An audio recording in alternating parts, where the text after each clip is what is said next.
Good afternoon.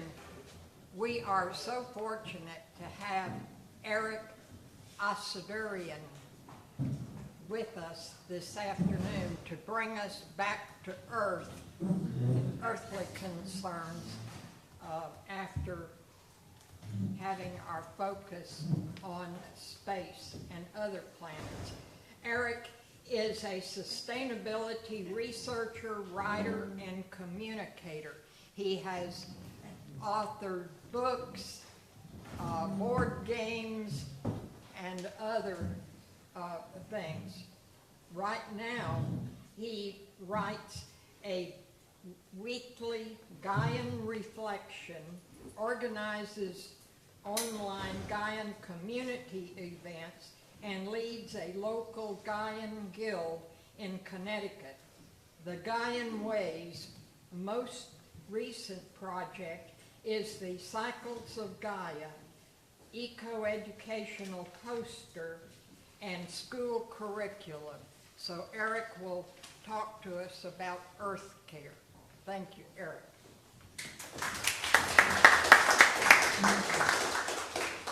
Thank you, Marilyn.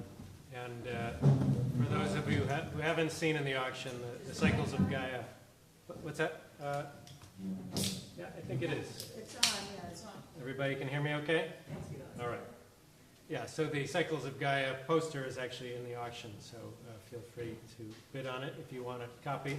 It actually tracks 35 years of Harvard Forest data and maps it into showing a ecocentric calendar rather than a anthropocentric one. I'm going to ask a question, and I'm guessing I know the answer, but I've been wanting to ask this all week so far. But how many of you grew up watching Star Wars? Raise your hand. Well, hold on, just grow up, and then keep your hands up and add in Star Trek. Okay, and I recognize that there is some age diversity here, so add your hands if it was more Space Patrol, or Buck Rogers, or Flash Gordon. No, okay. But yeah, I'm trying to get a sense of how many of you here are space aficionados, and recognizing that many of us, many Americans, were fed a steady diet of space exploration drama or mythology. This romantic, even mythic idea. Lucas used mythic. M.J. Rubinstein, in her book Astrotopia, calls this space myth. And I think that's really important to recognize that we have been fed this idea of boldly going off into space to explore, settle, colonize, which, yes, has some negative elements to it. And of course, William Shatner gets a huge bit of credit in this myth formation. Of course, his dramatic pauses, week after week after week, really drew us in. So you know, he gets credit, but I actually give him even more credit because 3 years ago he went off into upper orbit to the Kármán line on a Blue Origin rocket. And it was his chance to finally really go into space or close to it. And in the process, he was promoting space tourism, but more importantly, it made him understand that our home is deeply troubled. He actually said how much deep grief he felt, and that he actually wept, saying, "It was the death that I saw in space and the life force that I saw coming from the planet. The blue, the beige, and the white, and I realized one was death and the other was life." I was thinking about doing that in a Shatner voice, but I wasn't going to try. But he actually continued. He said, "I wept for the Earth because I realized it's dying. And it's youngsters who are going to reap what we have sown in terms of the destruction of the Earth." And that's really powerful for not just a person to say, but the former Captain Kirk, right? And it was... this is not a new thing. He's not the first person to have that experience. This is often called the overview effect, where individuals go up into space, astronauts, have come back from space changed, with a heightened awareness of the Earth as alive. Actually, the Will Smith documentary, One Strange Rock, has these wonderful interviews with several astronomers who really talk about their experience with the overview effect and talk about the Earth as alive. But most important is they've come back more against war and against environmental destruction. And I would say if going up into space like Shatner didn't cause huge amounts of pollution, we should send every political and religious leader up into space, just so they'd come back more averse to war and more dedicated to healing our only home. But of course, space tourism is a deeply wasteful use of resources. I thought you were disagreeing, but no, I see you're nodding your head, Ted. Good, but every 9-minute trip up into orbit per passenger produces 75 tons of CO2. That's the equivalent of a whole lifetime's worth of carbon for the bottom billion people on planet Earth, right? The 1 billion lowest consuming individuals, that's more than they're going to produce of CO2 in their entire lives. And that's just to get up 52 miles into the lower thermosphere. Increasingly, there is a mythic drive to colonize the moon and Mars. This is a sensitive keyboard. I didn't want to go that far yet. But, and there's this question, what's driving this Mars colonization myth? There are several wealthy individuals who are driving this, Bezos, of course, Elon Musk, and you wonder, is it really driven by this fear of environmental degradation, as they've said? Is it perhaps profit, rivalry, glory, a displaced fear of their own mortality, or even just the romantic idea of going into space? There's lots written about how Bezos grew up watching Star Trek, part of why I raised that question in the beginning. He named his dog after a Star Trek character. He named some of his holding companies after Zefram Cochrane. And of course, he was in Star Trek Beyond. That's him. He was an extra. And only as a billionaire can do, he negotiated that it would be a speaking role, so he couldn't be cut out in the editing process. But truthfully, in my opinion, this myth is about as scientifically feasible, the space myth, as Santa Claus traveling around the world in one night, delivering all the good boys and girls, even just the Christian boys and girls, presents. It's just not realistic. The first reason, of course, is that we are fragile bags of blood with short lifespans. So traveling long distance is going to be very difficult. We heard a little bit about that on Tuesday, and I'll talk a little bit more about that, but I think Lauren Isley said it really well back in the 1960s. To escape the cosmic prison, man is poorly equipped. He has to drag portions of his environment with him, and his lifespan is that of a mayfly in terms of the distances he seeks to penetrate. There is no possible way to master such a universe by flight alone. Indeed, such a dream is a dangerous illusion. So, it's that he was already catching that with him. And actually, the mayfly is a good image, but the caddisfly perhaps is even a better one, where if you know that little fly, it builds an entire house around it out of debris and travels around when it's in the larva state. But we're trying to do that with these giant rocket ships. This is the Indian, the recent one that launched, and it's just unrealistic. We are a bag of bones and flesh and water, and this is not designed to go out of space into space. Of course, just on Tuesday, Mark talked about all the different health effects of space travel, and this just a month ago, all these Nature articles came out talking about the effects of space radiation and altered gravitation fields and hostile enclosed environments and all this. It's very clear that we are not adapted to get out into space.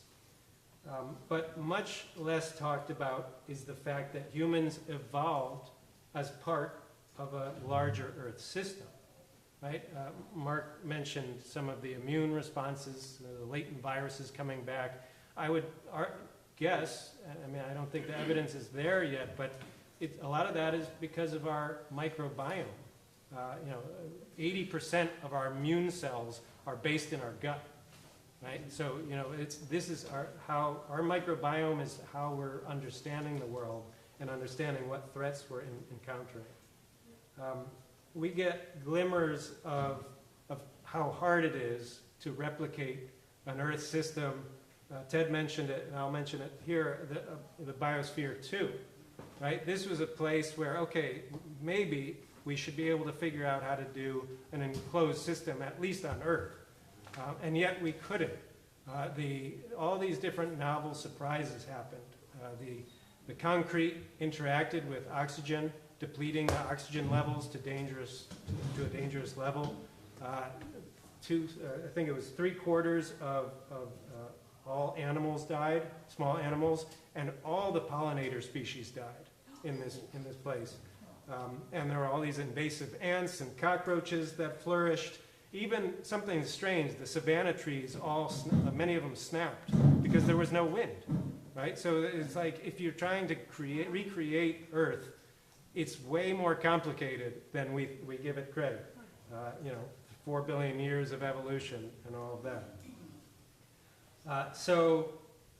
And the piece that we really took for granted in this Biosphere 2 experiment, is all the bacteria and viruses and fungi and all those invisible co-creators that we depend on.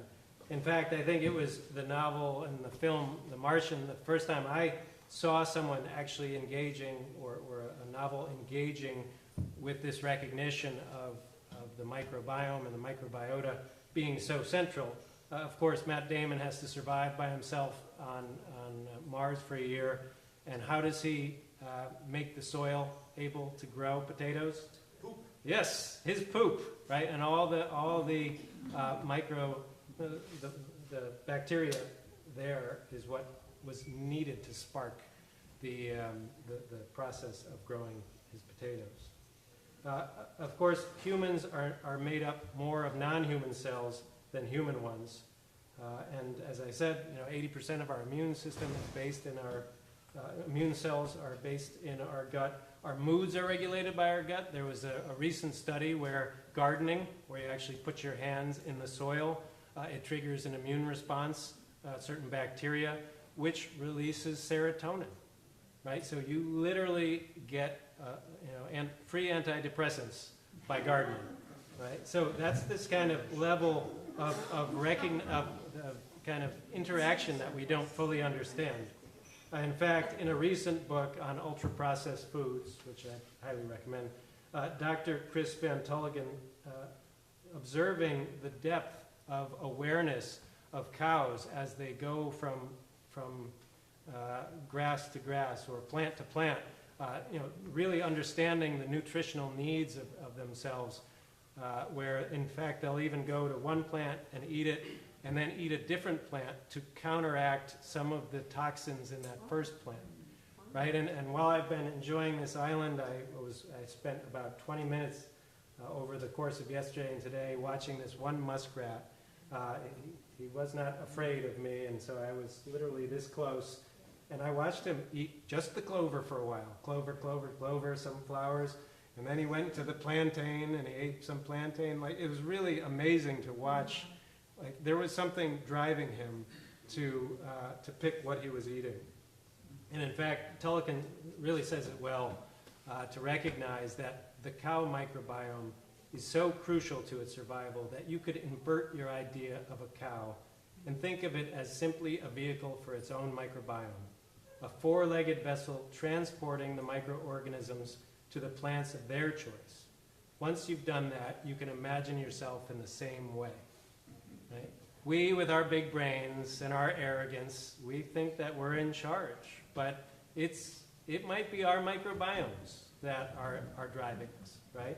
And certainly when you start thinking of that and realizing that our microbiomes might be more in the driver's seat than we realize, it might be sheer hubris to think that we're going to be able to figure out that right balance of microorganisms to get out into space. I think the best example of that is if you look at breast milk. Human breast milk is made up of 200 different sugars. And the third most prevalent sugar is not digestible by humans. It's actually digestible only by our microbiome, right? So, from the very moments of our beginnings, when we're exiting the vaginal canal and the mother's microbiome is actually coating our skin and helping to shape our microbiomes, to the feeding of that microbiome, right? We are in symbiosis, and to kind of ignore that is a high risk. And frankly, survival in a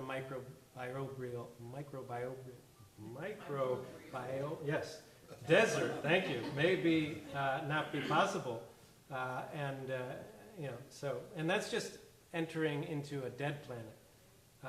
Now, what about a location where life is already abundant?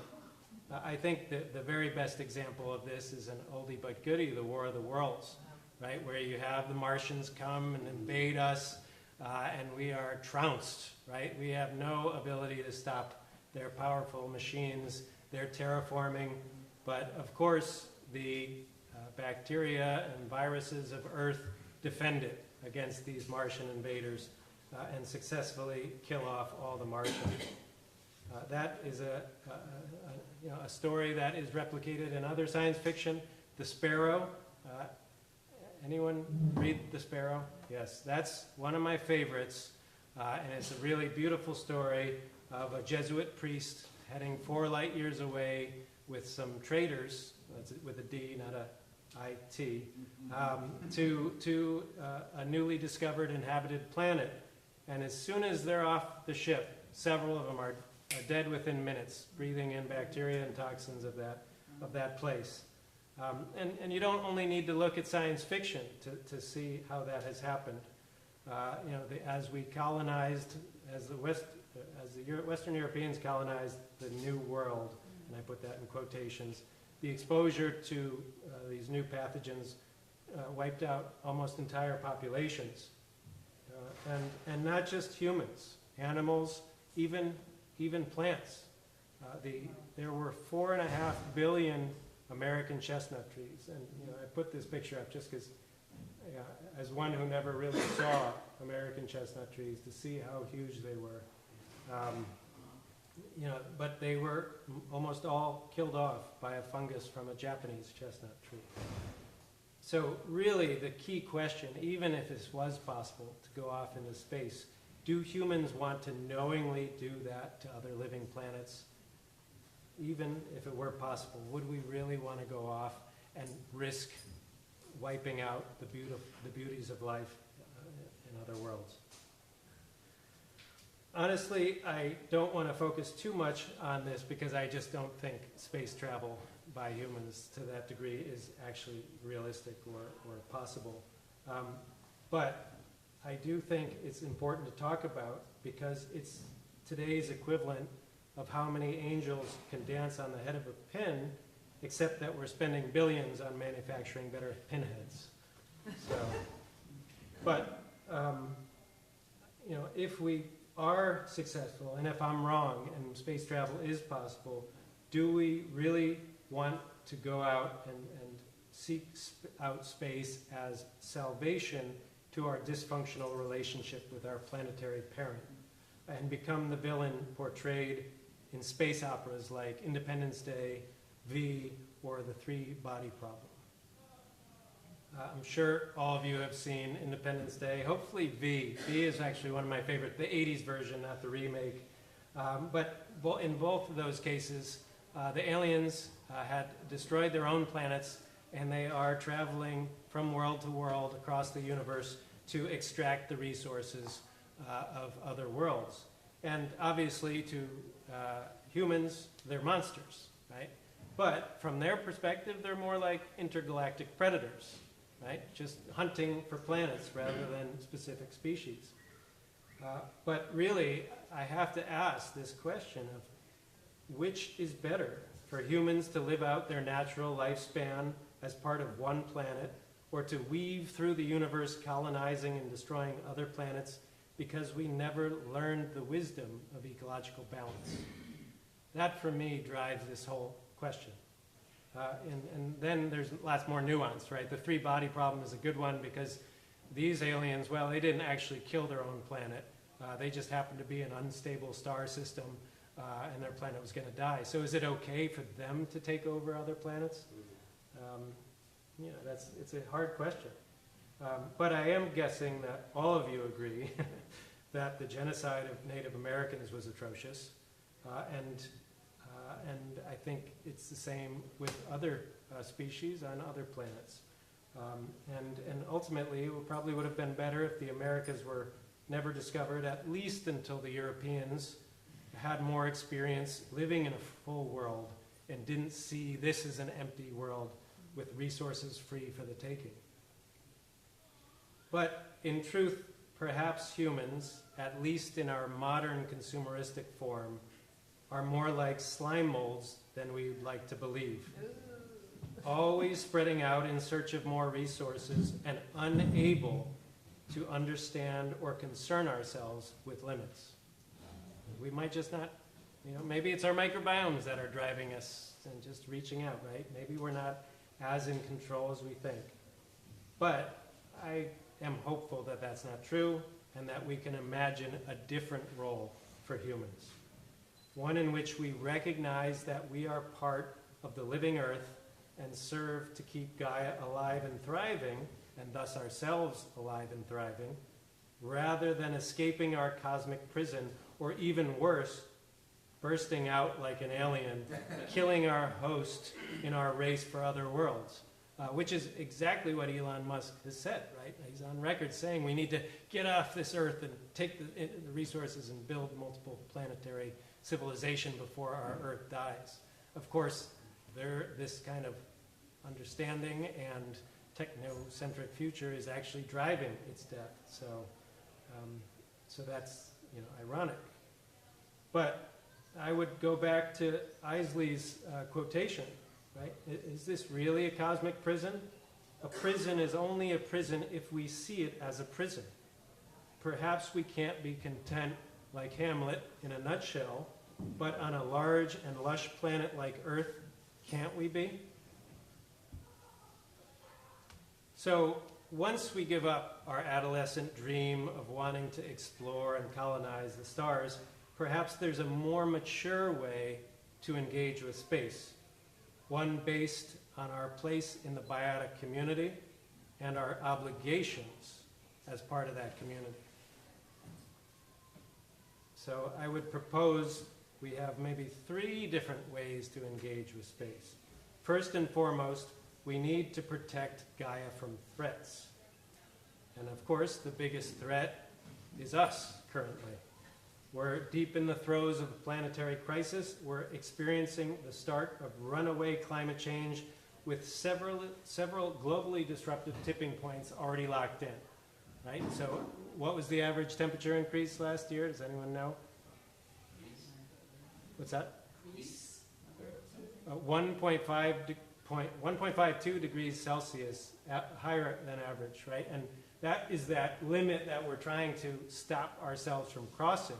And it was really predicted or forecast that we wouldn't hit that level quite yet. James Hansen and others are really starting to recognize that global heating is accelerating, right? And some of these are really locked in at the below 2 degree mark. Greenland ice sheet collapse, West Antarctic ice sheet collapse, tropical reef die-off, the permafrost thaw, which will of course lead to positive feedback loops as some of that methane bubbles up. And that's all below the 2 degree level. And even the consensus-based UN is saying that we're not going to stabilize before 3 degrees Celsius. And if there are these positive feedback loops, it might be much higher than that. So that's just climate change, of course. Yes, and I added in one extra. because I didn't want to be the only presenter who didn't share some swag with you all. So there's some postcards on the tables, but recognizing that every year might the next summer might be, or this summer might be the coolest summer of the rest of your life, right? Just because it's constantly getting warmer, and yes, there will be ups and downs, but we're on that upward trajectory for many decades to come, even if we make major changes. And that's just climate change. There are other threats as well, the sixth mass extinction, all these different planetary boundaries that we're crossing. Even as we're figuring out the planetary boundaries and understanding them better, we're also understanding that we've crossed more and more of them. Just a few years ago, I was at a conference with a chemist who had just that week published a new planetary boundary assessment arguing that PFAS, forever chemicals, had to be added into the mix, and they have been now. PFAS is now so prevalent that it's in the raindrops that fall from the skies, right? And just today there was an article how I think when it's in sunscreens and stuff, and it absorbs into your skin, and so we're doing so many horrific things to ourselves and to the earth that we have to kind of recognize that we are the biggest threat to the earth and ourselves, and have to make changes. Lucas included this one, and I included again. Well, I already included it, and I wasn't going to remove it because it is central to this conversation. I don't think we're going to get to 10.43 billion in 2086 or 84, whatever it is, because we're in a state of overshoot. We're the reindeer on that island. Overshoot is not a term used very often anymore. This was from, I think, 1980. William Catton wrote on this, it's recognizing that we're beyond the carrying capacity of the Earth now, not just certain regions, but we have transcended the carrying capacity of the Earth by the sheer numbers of us, but especially because of the way those numbers consume. Right? I think Paul Ehrlich said it best with Holdren, actually. They coined that equation, I equals PAT. Human impact equals population times affluence times technology. And because of the way we're consuming, magnified by the technologies that we're still using, right? Fossil fuels, we are trying to move away from them, but we used more fossil fuels last year than ever before. Even as we're making this transition to renewables. So we really have to get the human threat in check before we can really imagine going and exploring and colonizing space. And I would say there's let me just, I want to make one other point before going on to that second one, but I'm not the first one to kind of argue that we need to shift resources away from space travel and NASA and the rest. The civil rights movement said it really well back in the 1970s, saying that the money used for NASA should actually be used for the 1/5 of the population who lack adequate food, clothing, shelter, and medical care. In fact, Martin Luther King Jr. said it really well in a Senate testimony, where he said, "In a few years, we can be assured that we will set a man on the moon, and with an adequate telescope, he will be able to see the slums on Earth with their intensified congestion, decay, and turbulence." Today, that's even more true. And as environmental degradation and climate change accelerate, with a powerful enough telescope, a man on the moon or a woman will be able to watch the ice sheets crumble. Fires consume forests, and cities get washed away by storms and coastal flooding. Ultimately, it is a social and environmental justice to pursue space colonization fantasies at this moment. And it will remain so until we better provide for all people's needs, and do so not by undermining the long-term ability of Earth to sustain the web of life, which of course includes us. So, what other roles do we have for space? I would say once we take care of that immediate threat, there is another threat a little bit further down the road, typically.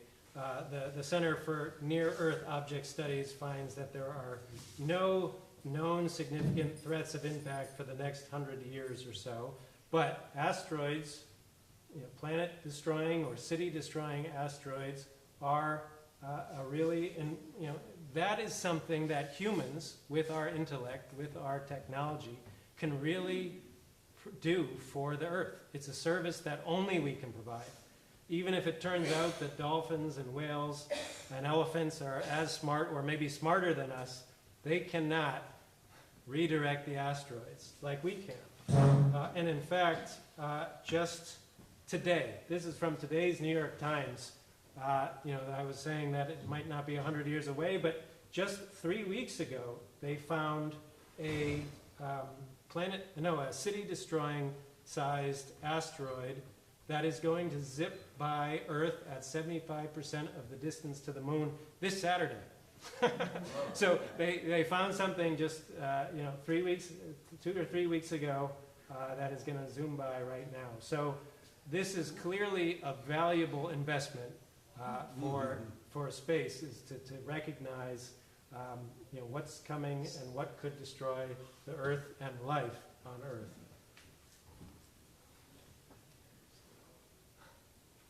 So I think those are the two immediate roles that I see for humans to have a very mature, healthy relationship with space. The third one is recognizing Earth because of our solar system, the sun is growing slowly. Earth has done a really great job in balancing the temperatures as the sun has warmed. But there might be a point, as James Lovelock points out, the Earth is not a young planet anymore. It's not as resilient as it once might have been. And maybe humans' role will be to help extend Earth's natural lifespan, or lifespan a little bit longer, right?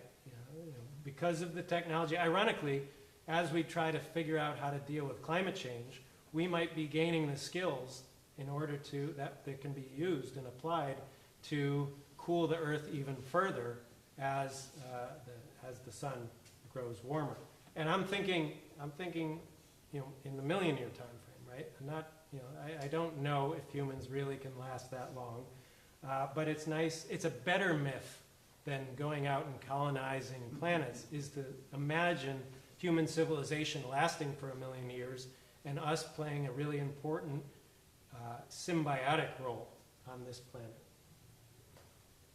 But if we do want to get mythic, we can think about what else can we be doing with space. And I think right now, because of our anthropocentric culture, because of our, maybe just sheerly because we're humans, we think about sending humans into space when we think about space exploration. But maybe we are not Gaia's seed, but Gaia's fruiting bodies.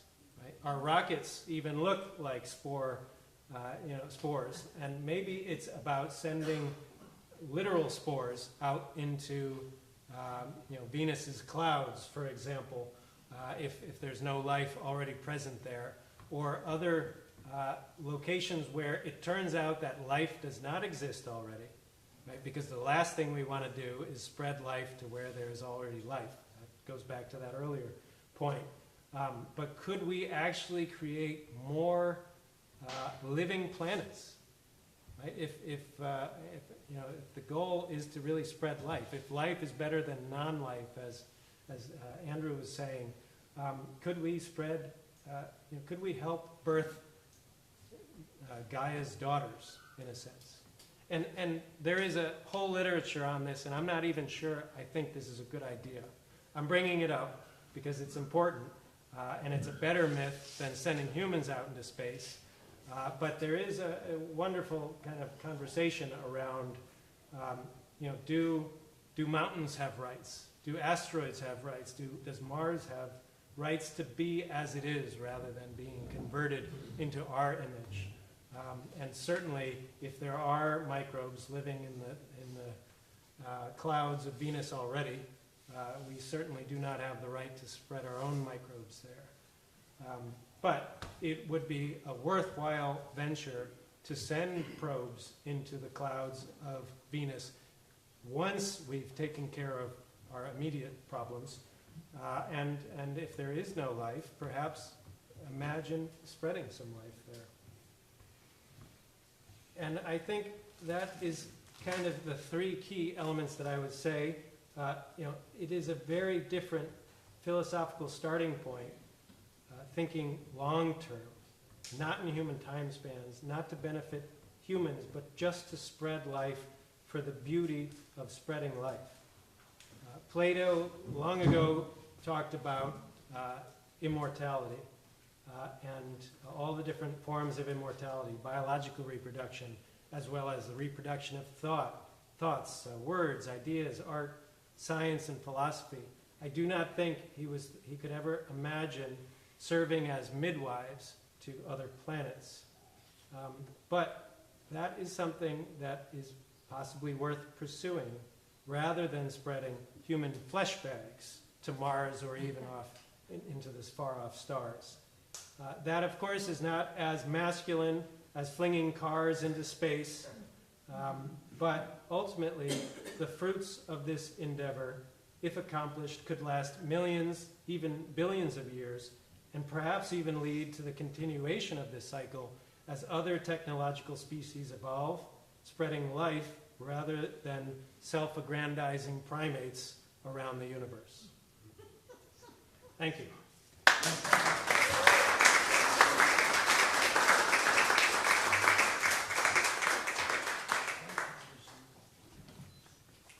We have a few minutes if you would like to Sure. entertain some questions. I would love to. Do you want to I'll take that one and you take this one. Okay. All right. Are there questions?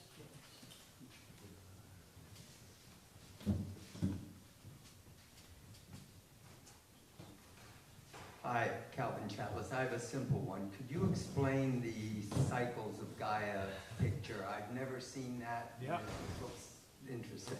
Of course, it's brand new. That's probably why I've never seen it. So this is this tracks the flowering, fruiting, and leafing of 30 species of the southern New England, northeast coastal zone, the southern New England, using 35 years of Harvard forest data. So the observational data from the Harvard forest. In order to show, so that at the top is the winter solstice, at the bottom is the summer solstice. So you can see how leaves fall, not the evergreens, of course, but really, Talking to the microphone. really leaf up in the May and June and July at the bottom of the image. So does that answer Yes, that? thank you. Sure. Any more? There's, Hi, Mark Cooperage. I see you work for World Watch Institute. What a wonderful organization. What would you say are the biggest impediments now to more people understanding your point of view, just that? What are the biggest impediments? yeah, well, World Watch unfortunately doesn't even exist anymore. And that's, I think, part and parcel of this question. That's why I bring it up.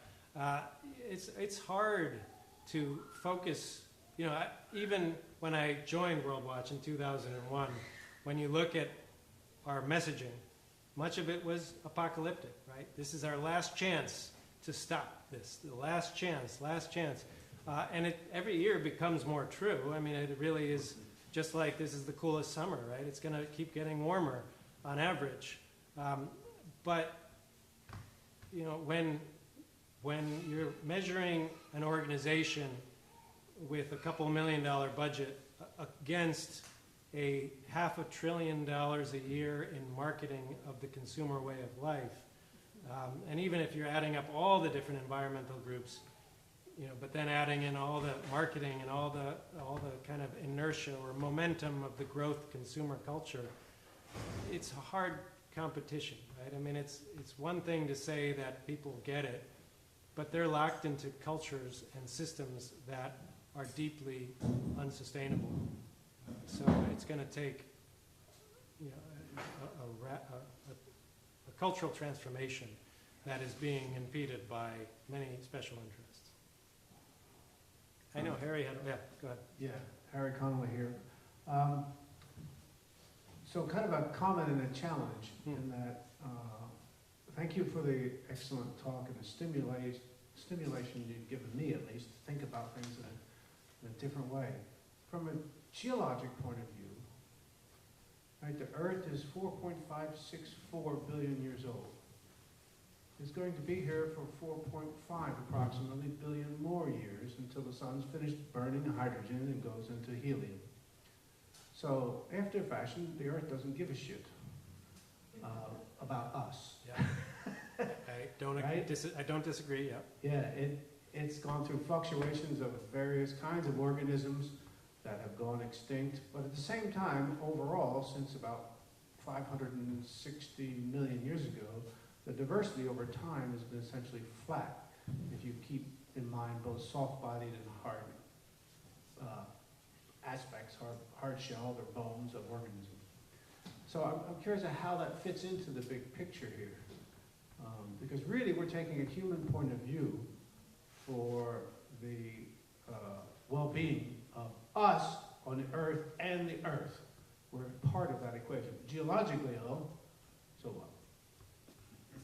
Yes, but I think I'm anthropocentric enough to recognize the value of sustaining Earth in its current Goldilocks climate state, for example, right? Rather than letting it boil off and most of humans dying because it enters a hot state, that's probably Earth's going to be okay. Although a theoretical physicist, Anastasia, I'm forgetting her last name, but she talked recently and made a really important point that the kind of appendix of the Earth is the deep sea, right? If you know your appendix, it's not a vestigial organ, but it is a reserve of your microbiome, right? So if you have a major disruption of your microbiome, the appendix can actually help reseed some of the healthy microbiota there. But the deep sea is where some of early evolution occurred, and if we really mess up the Earth, the deep sea might be that place where evolution begins again and creates the species needed to adapt to whatever major changes we've done. But yet we're talking about deep sea mining and fully destroying that space that we fully don't understand. But you can imagine two future scenarios, one with humans and one without. In the with human scenario, we can have destroyed it, Blade Runner style, it's nasty, or we could have found our balance and a symbiotic role for ourselves, which is why I'm pointing to healing the damage that we've done first and foremost, but maybe even taking that wisdom and improving Earth's lots. And you can comment, I don't know how long the lifespan of Earth can continue before the sun gets hot enough to undermine its ability to actually sustain life, and could that be extended through intentional action? So there's that piece, but there's also the asteroid protection piece, which without us, the Earth most likely, it'll heal and keep going if major asteroids hit. But is there a level of asteroid that can fully wipe out the Earth, or really push it back to an unhealthy place?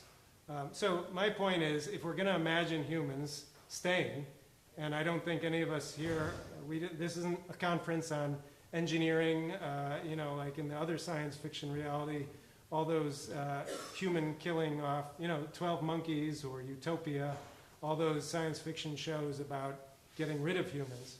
I don't think any of us really want that.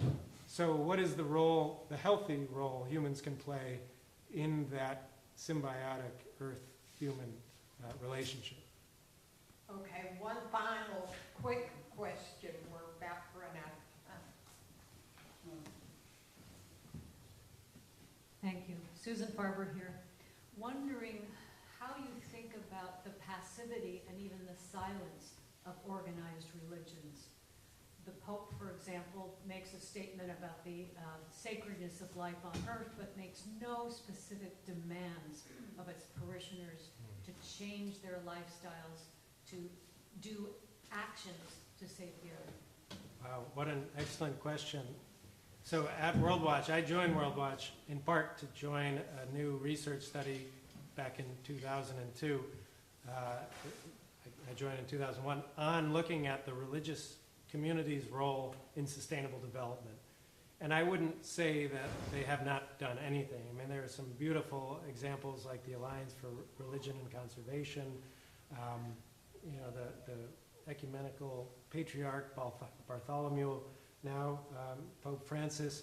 But you're right, there is a lack of taking it to the next level, in part because of, I think, the individualism that is driven through our culture, so that if you actually push Christians to live like a Christian, they probably would go to another church or disconnect altogether, right? So you know, there's the modern marketplace at work, and that's a sad reality, but I think that is the reality.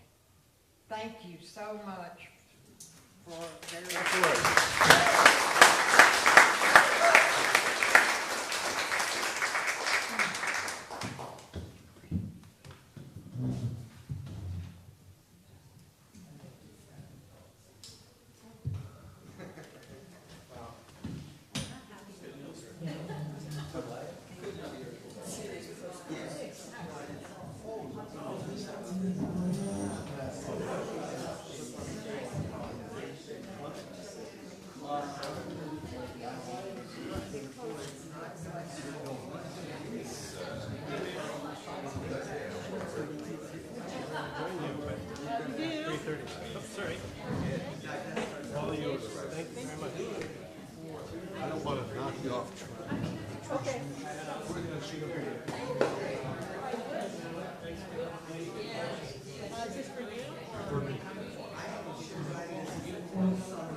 I would have just given it to,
totally forgot, you know, I usually use two screens, Oh, and okay. I forgot how you do this with one screen when you want to do. You want to see, Yeah. only want to show. So I know where to do this, I just do that. And it shows up also, right? I I want know what this you're view. saying. I don't, yeah. You forgot I do that too. Yeah, in fact, it showed up in mine about smooth. Like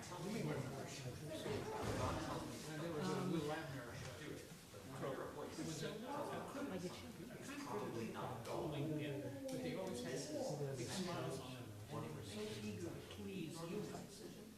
Where you think. No, I'm wondering where. Well, it's definitely down here, but. Right, it's like duplicating it. So you can to present here. The little food truck down Well, there's the other way of Yeah. splitting the screen. there. Their hot dogs. I think it's that, is that the Oh, thing? oh, maybe, let's try that. Yeah, maybe that would.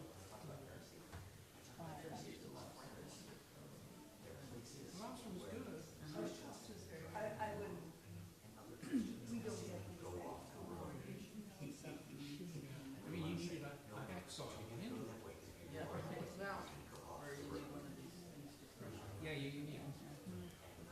Did you have lobster last night? Did you have lobster? Yeah, my wife is from Massachusetts. She's an expert in getting into lobster. Okay. You see, I do this way and do this way. I didn't know what ever tried. There we go. Okay, yeah, you know. Although that's. Yeah, that's, oh, I don't know what it's, yeah.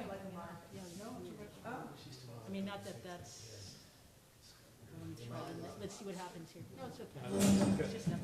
Good. All right, good. Well, thanks for standing.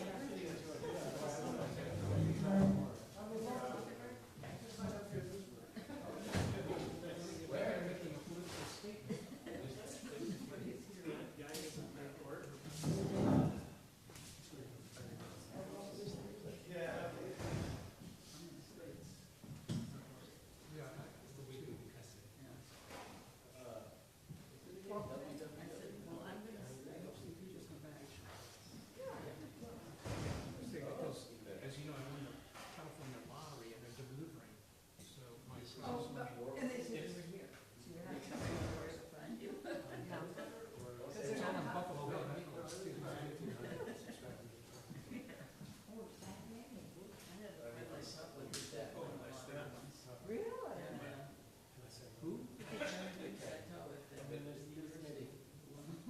Really? Was it a big, real big lot? Is it $1.50 or is it something? Did she quit teaching? Did she quit teaching? It was a he. Oh, he did. No, his letters, how do I get involved? He was associate in school. He was a sociopath? Yeah, that's what led him. He was a nice guy. He was a sociologist. One of those social scientists. Sociopaths are often nice guys too. Until they kill you. Till they kill you. That's interesting. Yeah. So. One of the things I I find that some of the breakfast in that now that I have here for me, because I'm gluten intolerant, so they're really spread. transmission that I'm supposed to act as some I like they always have salad. influential way for young generation. They always have salad, I like it. Yeah. Yeah. Yeah. Most of the best. Although I find it troublesome that they have to kill the plants. They did. Very careful, actually. Now you Did can- you ever see, watch the movie Notting Hill? I did, wasn't that, Which one? what's his Notting name? Hill, is it? Hugh Grant. Yeah, Hugh Oh, Grant. Julia yeah, Roberts. yeah. Whatever happened to you, Grant? Oh, he's still around. He's still, I You think still he's- making good?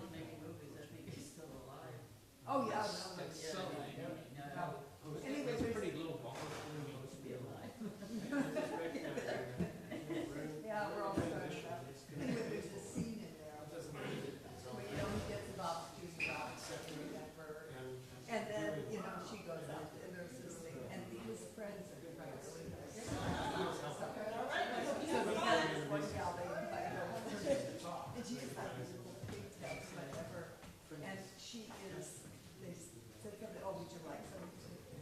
No, I'm a fruitarian. And he said,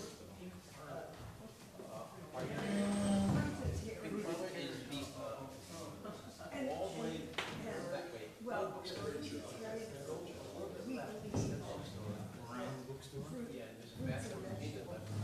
Straight through passages. only That's what the escape room. already fallen. And so he said, we have some carrots again. And CJ. Or no, these carrots aren't dead, we're eating them. Yes, it's just she couldn't eat the carrots. It was just, I'm not doing that very well, but it was really funny. You know, there's some people who claim to be vegetarians, breatharians. Breastfeeds, I haven't heard this.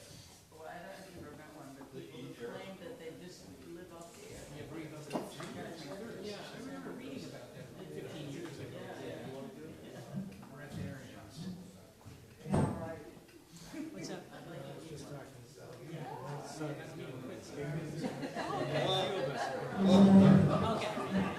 Okay. Is it at this time? I thought the escape room was later. Was that three?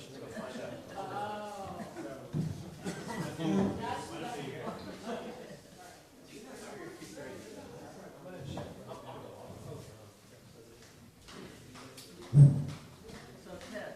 The last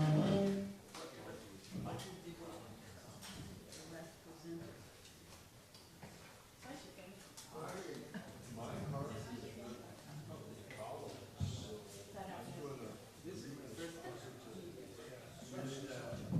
Well, no, I'm so involved in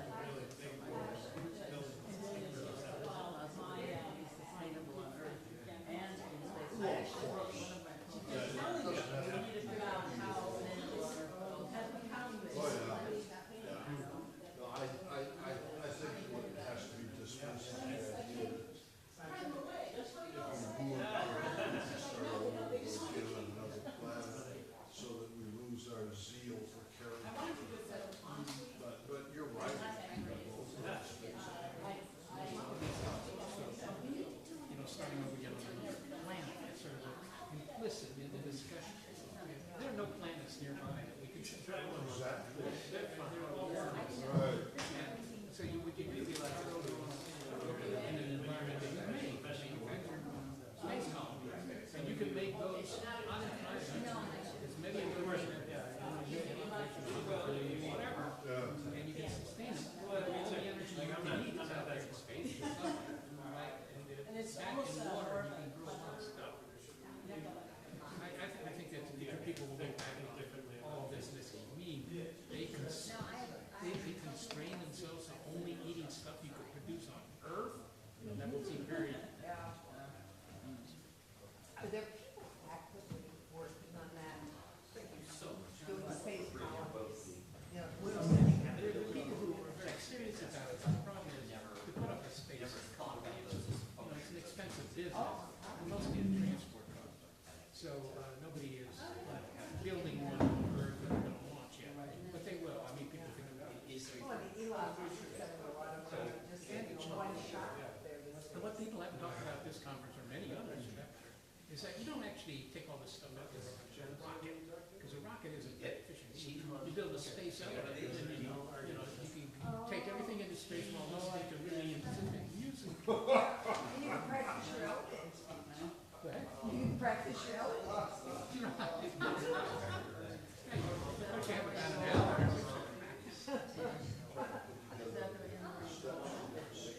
No. Just an elevator, you can do that. Something in space, at the right location, and the pressure. And you want to spin around here.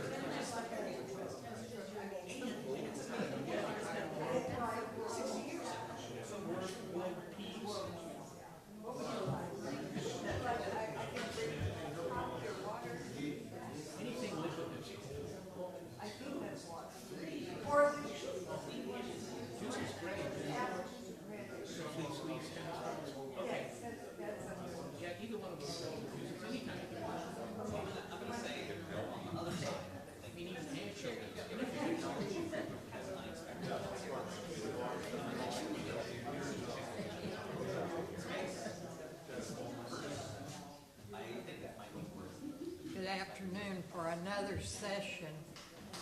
We are fortunate this afternoon to have Patrice Curtis, who is currently working on a Doctor of Ministry at the Iliff School of Theology. She's an ordained Unitarian minister, having served congregations in the Northwest and the South.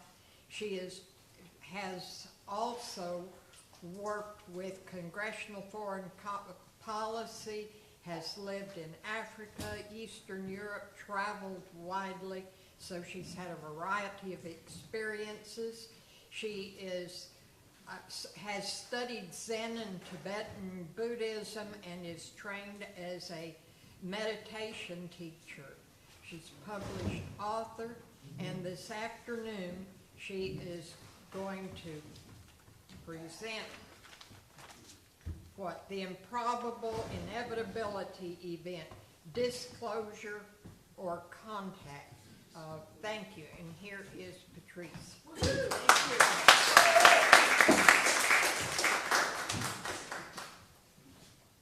Hi, I'm so glad to be here. This is my first IRAS, and it's just really been a joy to hear all of you that have come before me, and of course I'm going to miss, I don't know if it's on. It's not on. I'm going to miss opportunities. I know connections that I could have made more so.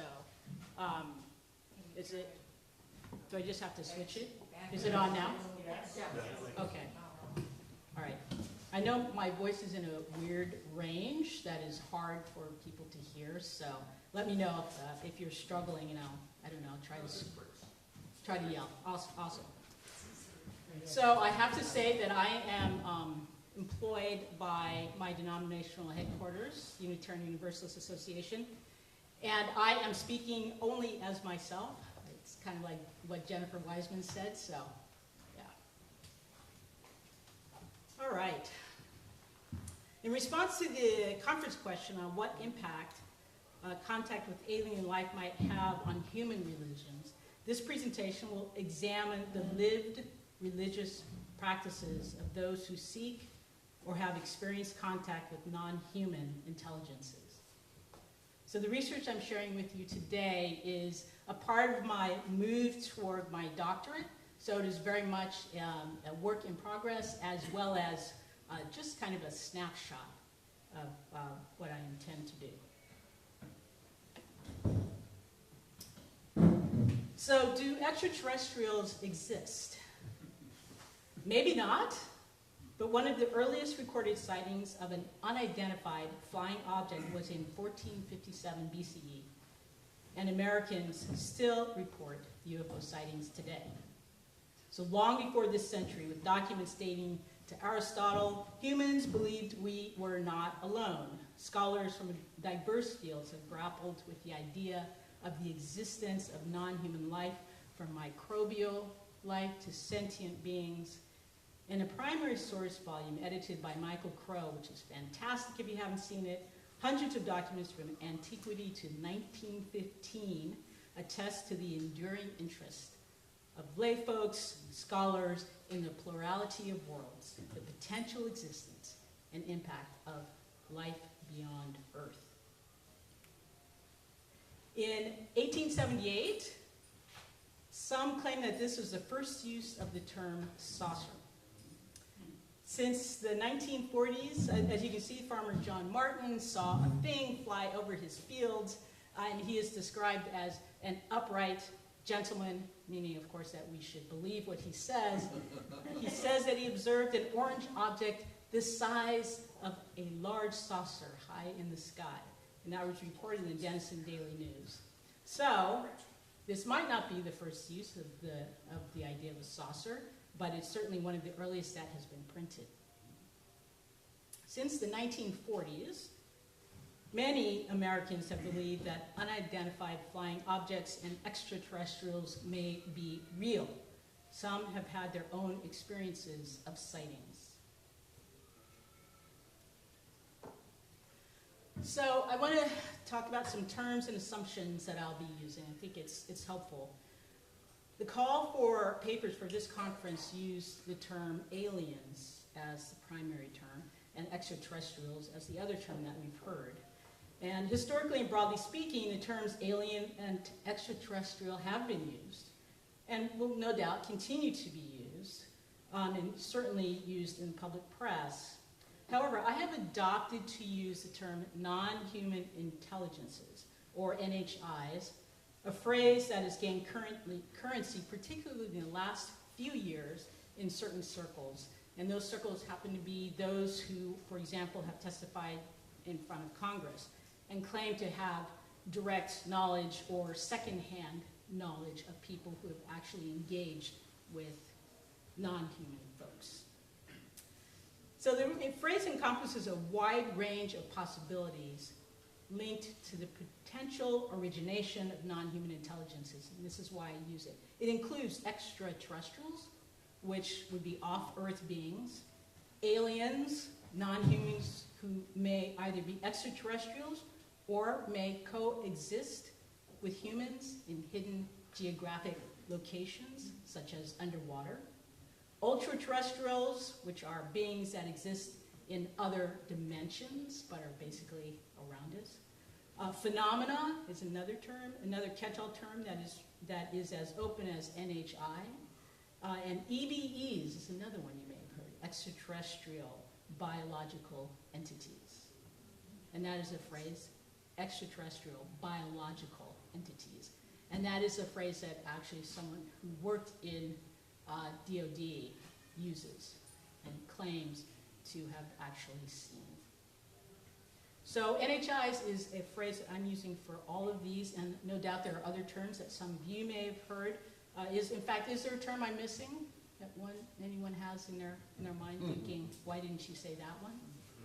No? Well, if you do think about it, please let me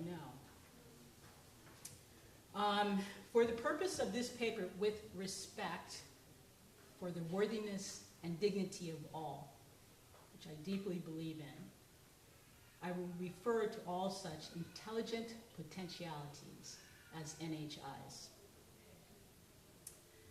Another term, the Department of Defense has introduced this term, unidentified anomalous phenomena, sometimes translated or interpreted as unidentified aerial phenomena, to replace UFOs. And they did this because they wanted to sort of distance themselves from some people who use UFOs that they felt weren't sort of trying to be scientific, if you will. I think that's a good way of putting it. Both terms are still used, UFOs, UAPs, interchangeably, and here we do that as well. So that's just interchangeable. This isn't the first time the DoD has done this, actually. I think it was in the early 1950s, the DoD started using the phrase unidentified flying object to replace the phrase flying saucers to distance themselves, right? So here we are again. Let's see.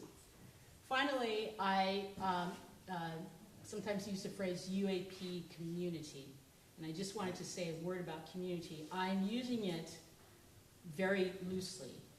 There is no particular community, but there are perhaps communities of people who are believers, seekers, experiencers, use other terms. But there are those who are more interested in the hardware. There are those that are more interested in the potential pilots of the hardware. But loosely, I use UAP community to mean all of those folks. One other comment, I do not intend to argue for or against the material existence of UFOs or NHIs. Indeed, social media user posts I explore explicitly state that they are not interested in debating whether or not they exist or not. They're more interested in the practices that they do. And there are some sociologists and some anthropologists who say it actually isn't the role of a social scientist necessarily to say whether something exists or not. We're actually looking at how those that do believe it exists engage with it. And that is my interest. So the key here is that there's a belief in NHIs, and it's something I often say for those who push back, which isn't you all, but I'll share this anyway, is people who say, well, NHIs. And then I say, well, tell me the difference between believing in God, jinns, demons, the devil. What is the difference between belief in those entities and belief in NHIs? Because usually they want to say, well, we don't have any proof.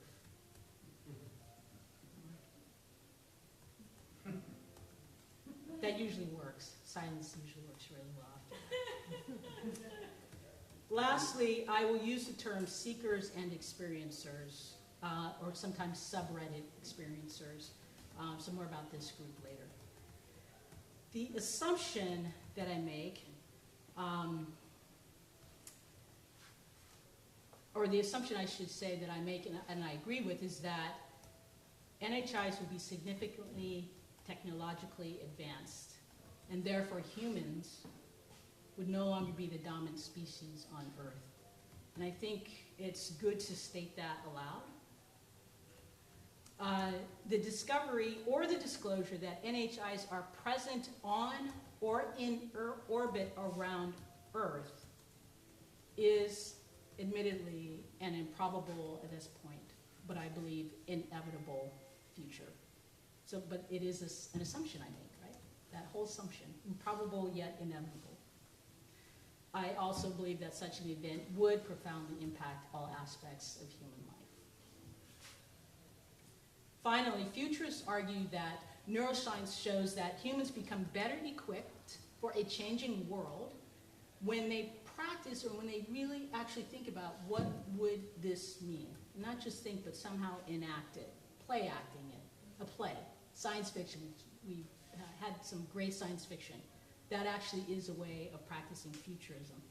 And by doing that, we actually help ourselves become more resilient in the face of whatever that event is. So I think it's useful for us to consider this. But again, that's an assumption I'm making. This other final assumption I'm making is that there is a role for religion. There is a role for not just theologically, but I'm talking about churches, congregations, synagogues, temples, right? That there would be a role for religion to play in the event that we discover that we are sharing our space with NHIs. Right. Maybe some other assumptions that you can come up to me afterwards and say, oh, you didn't mention that assumption. So, Americans reporting UFO, UAP sightings today is part of a very long history.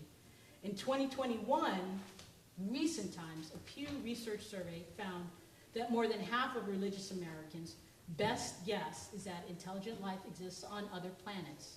More than half. In 2018, a Chapman University survey found that 35% of Americans believe that aliens have come to Earth in modern times. In modern times. A 2019 Chapman survey found that 51% agreed or strongly agreed that the government is concealing what it knows about alien encounters. The assumption being there that the government has had such an encounter. And in 2014, NASA stated, many scientists believe we are not alone in the universe.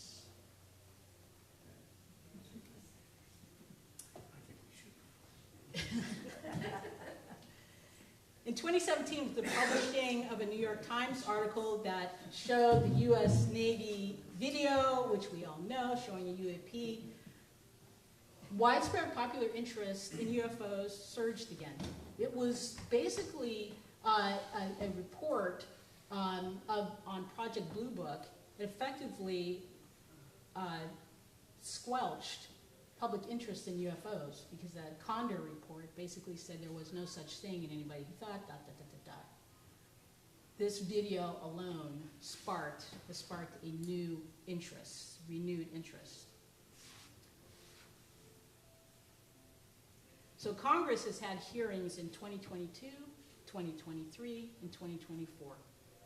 The latest effort, which did not work, was a Senate a Senate bill to bring into law eminent domain, which would mean that any entity, corporation, person that had anything that had to do with alien technology would have to turn it over to U.S. government.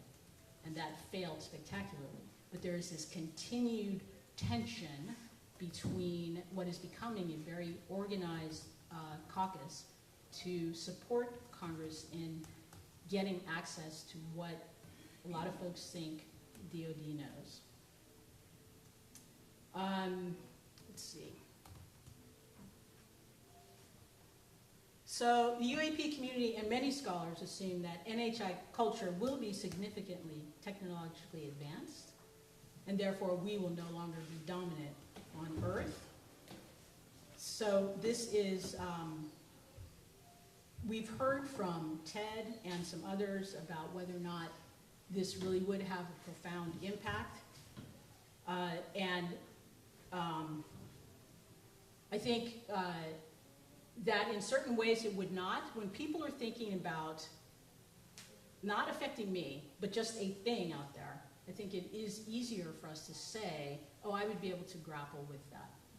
But when it's actually in front of us, that may be more difficult. So in 2017, these three authors, Christopher Baden, Joseph Baker, and Carson Mencken, did some seriously deep and wide surveying, not just about UFOs, but about a whole bunch of other paranormal ghost encounters, Bigfoot hunts, and other curiosities, UFO sightings.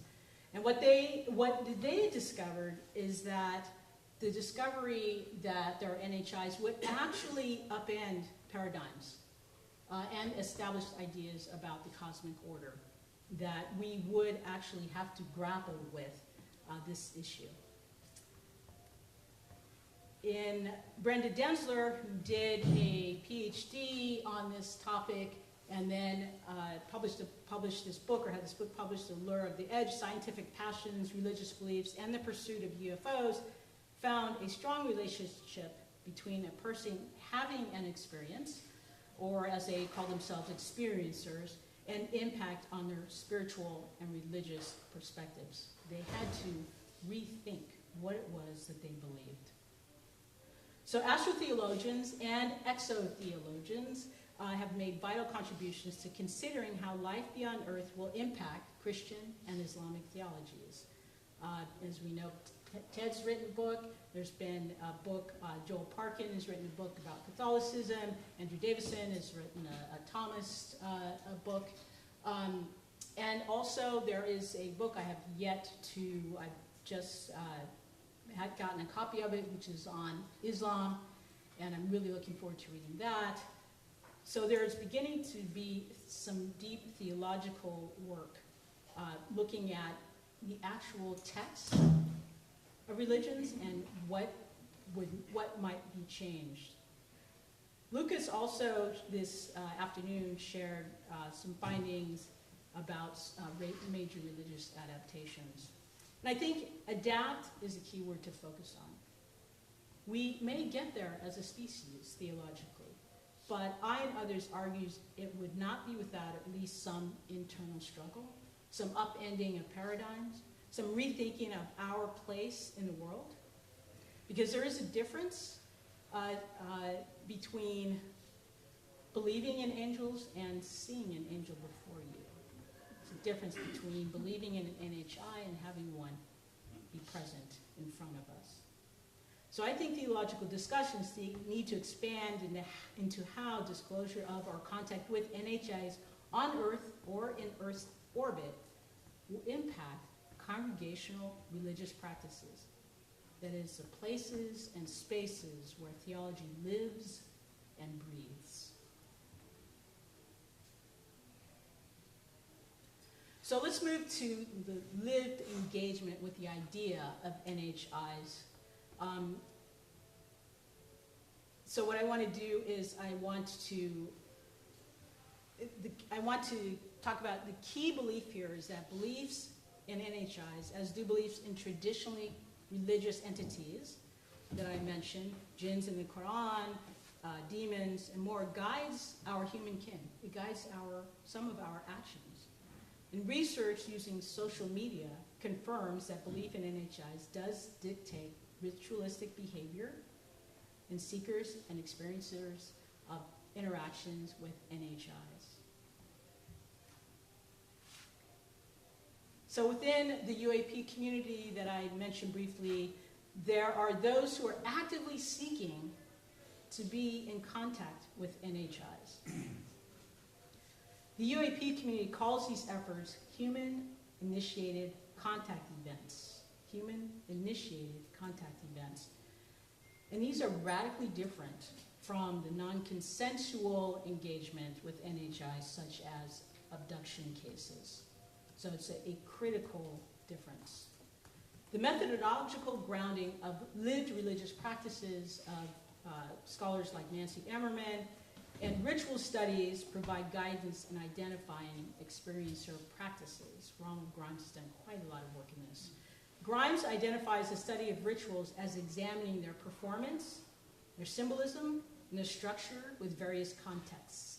He emphasizes the performative and embodied aspects of rituals rather than solely their cultural or religious contexts. Everyday practices, in other words, can be rituals. Rituals then are actions, behaviors, or procedures that Grimes views as the creative genesis of what has and may become traditional religious rituals. So rituals out in the wild, so to speak, which is another language that is used out in the wild, can be really interesting. So key elements of rituals can include symbolic objects, prescribed actions, and a designated ritual space and time. Rituals are powerful tools for constructing and expressing identity, such as constructing community and communicating community belonging. So Grimes has identified many types of rituals, including rites of passage, exchange and communion, healing and celebration. Rituals provide social, religious, and cultural purposes. And they can arise in both religious and secular settings, which is very important when we think about lived religious practices. So we see this creativity and fluidity with subreddit experiencers. Subreddit is part of Reddit, and I will get to that when I talk more about just how I did this research. So Grimes joins with Ammerman, who uses this frame of lived religious practices. And we're going to focus our attention on seekers and experiencers. So a bit more about Paranormal America, the work that Baker et al. Did. Paranormal America, in their book, they define practice when people were involved with paranormal beliefs as the extent to which a person engages in activities related to their subject, which includes attending conferences, joining organizations, and joining group activities. And so that again folds in the lived religious practice, is that they are doing something embodied. Further, they identify practice as an important marker of a believer.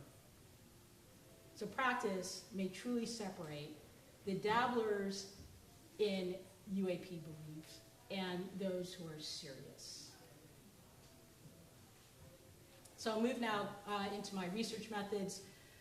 So research for this presentation examined reddit.com as source material. How many people know Reddit? Who's on Reddit? Who's a member of Reddit? Okay, there's a few in the back. Yep. So as you know, Reddit is open source. You do not, in fact, you are encouraged not to use your real name. So there is a level of anonymity there, which is helpful for social scientists because we are very concerned, of course, about privacy. A scholarship across a broad number of disciplines have used Reddit, so it is seen as a credible source. Especially, it really blossomed a lot during COVID, and so it has become really a go-to to get a peek into the life of the posters. It consists of public and private forums. I use a public forum. It's based on user submission posts that include personal stories, images, and hyperlinks. Engagement of other Reddit users with posts includes comments on others' posts, and they vote posts up and down. Users must be at least 13 years of age, so that's helpful. We don't know anything about where people live, so they can live anywhere in the world, but English is for most Reddits, there are probably some Reddits that are not in English, but most of the subreddits, as they're called, which are actually communities that I've seen, are in English. In February 2024, Reddit went public, and at that time it was estimated there were 267 million weekly active users. So I explored 4 subreddits. The subreddit Experiencers, which had 59,000 members. The subreddit UFO Believers, which had 93,000 members. UFO subreddit, which had 2.7 million users. And the subreddit UAP with 149,000 users. Out of all of those, the subreddit on Experiencers is rated in the top 2% of activity by Reddit. What I discovered is that the Experiencers subreddit was the appropriate place for me to be looking for this study of practical theology and engagement with the idea of UAPs. Let's see. All right. Like traditional religious rituals, subreddit experiencers seek to foster connection with something or someone greater than themselves. Experiencers expect such connection to NHIs to occur via direct, unspoken communications, often described as telepathy or downloading. So they are receiving knowledge or a deep, sudden knowing without an explanation as to where this knowledge came from or the answer to a question without knowing where the answer came from. So the term ritual was scarcely used by subreddit experiencers. Rather, the terms that they used, the most popular term was protocols, followed by contact modalities. So protocols follow a generalized pattern. First off, you have technical support. So before starting some of the tools that were used, which I'm calling technical support, were Spotlight or Laser, a smartphone app perhaps, night vision, camera, audio recorder, and harmonic, something that could play harmonic with frequencies if that was what they were going to use. That was, the other important thing was a setting of the intention and setting of the protection. So setting of intention has to do with why are we about to do what we're about to do? What is it that I am trying to get out of this? What is the group trying to get out of this? We're trying to make contact. We want to do things like we want to be sure that our mind is open, that we are sending peace and love, and we're getting into this. They're getting into this space of welcome. Is the word that I use, that I've seen, welcome. The setting of protection, that some talked about setting of protection, some didn't, but the setting of protection meaning assurance that the NHI that we want to reach out to is benevolent. And that would be the way that I've heard it described, benevolent. So after this bit, and throughout all this, you see holding intention, so setting the intention, holding the intention, goes all the way across. Then it's mindfulness. It's getting into a space. Once the place and space have been discovered, you know where you're going to do this. You know what you're going to use, the technical, if any, technical things that you're going to use. Then you start to drop into being mindful. This was very hazily discussed. They often spoke of calming the mind, relaxing the body, releasing any fears and tensions. Fears particularly is seen as something that blocks communication. Releasing fears and tension, amplifying feelings and thoughts of peace and love and compassion. One user wrote, mantras and affirmations to set a clear intention have been powerful. So these thoughts, this cleansing of the thoughts, is seen as important, really important, to ensure that benevolent NHIs or contacted rather than NHIs with bad intent. Though the discussion of protection, surprisingly, was just very vague. One user wrote, "If you feel any danger, protect yourself, however you feel is most successful for you." It's also, mindfulness was also seen as preparing the practitioner to project intentions that can be telepathically received by NHIs and to receive NHI responses.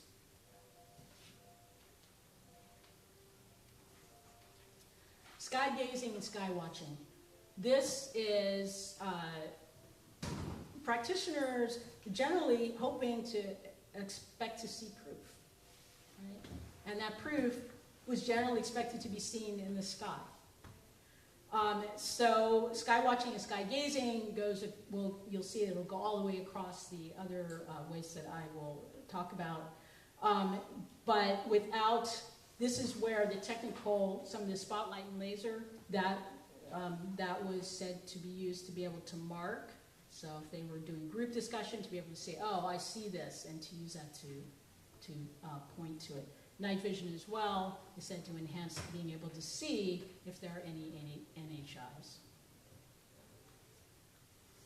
Though there was no discussion of comfortable or reclining chairs in the posts, I do know that I have seen that elsewhere, that you should get a chair that allows you to lay back. So sky watching, sky gazing is it's very important. All right, by far, the most popular protocol is the use of meditation techniques. And two types were identified: group meditation and individual protocols.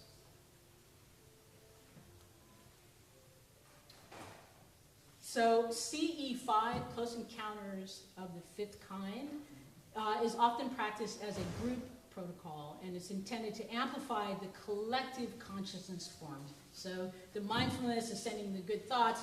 It is said that if you do that in a group, there is more power, there's more likely the NHIs will be able to receive that. CE5 was created by Steve Greer. He's often credited, Dr. Stephen Greer, formerly a practicing emergency medical doctor.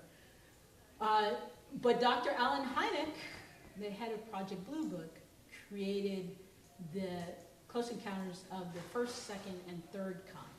So the first kind is visual sightings of a UFO within 500 feet. There's enough detail to be able to say, yes, that is an unidentified something. The close encounter of the second kind is a UFO event where there are physical effects, such as radiation burns, interference with electrical devices, or maybe markings on the ground, burns in the ground.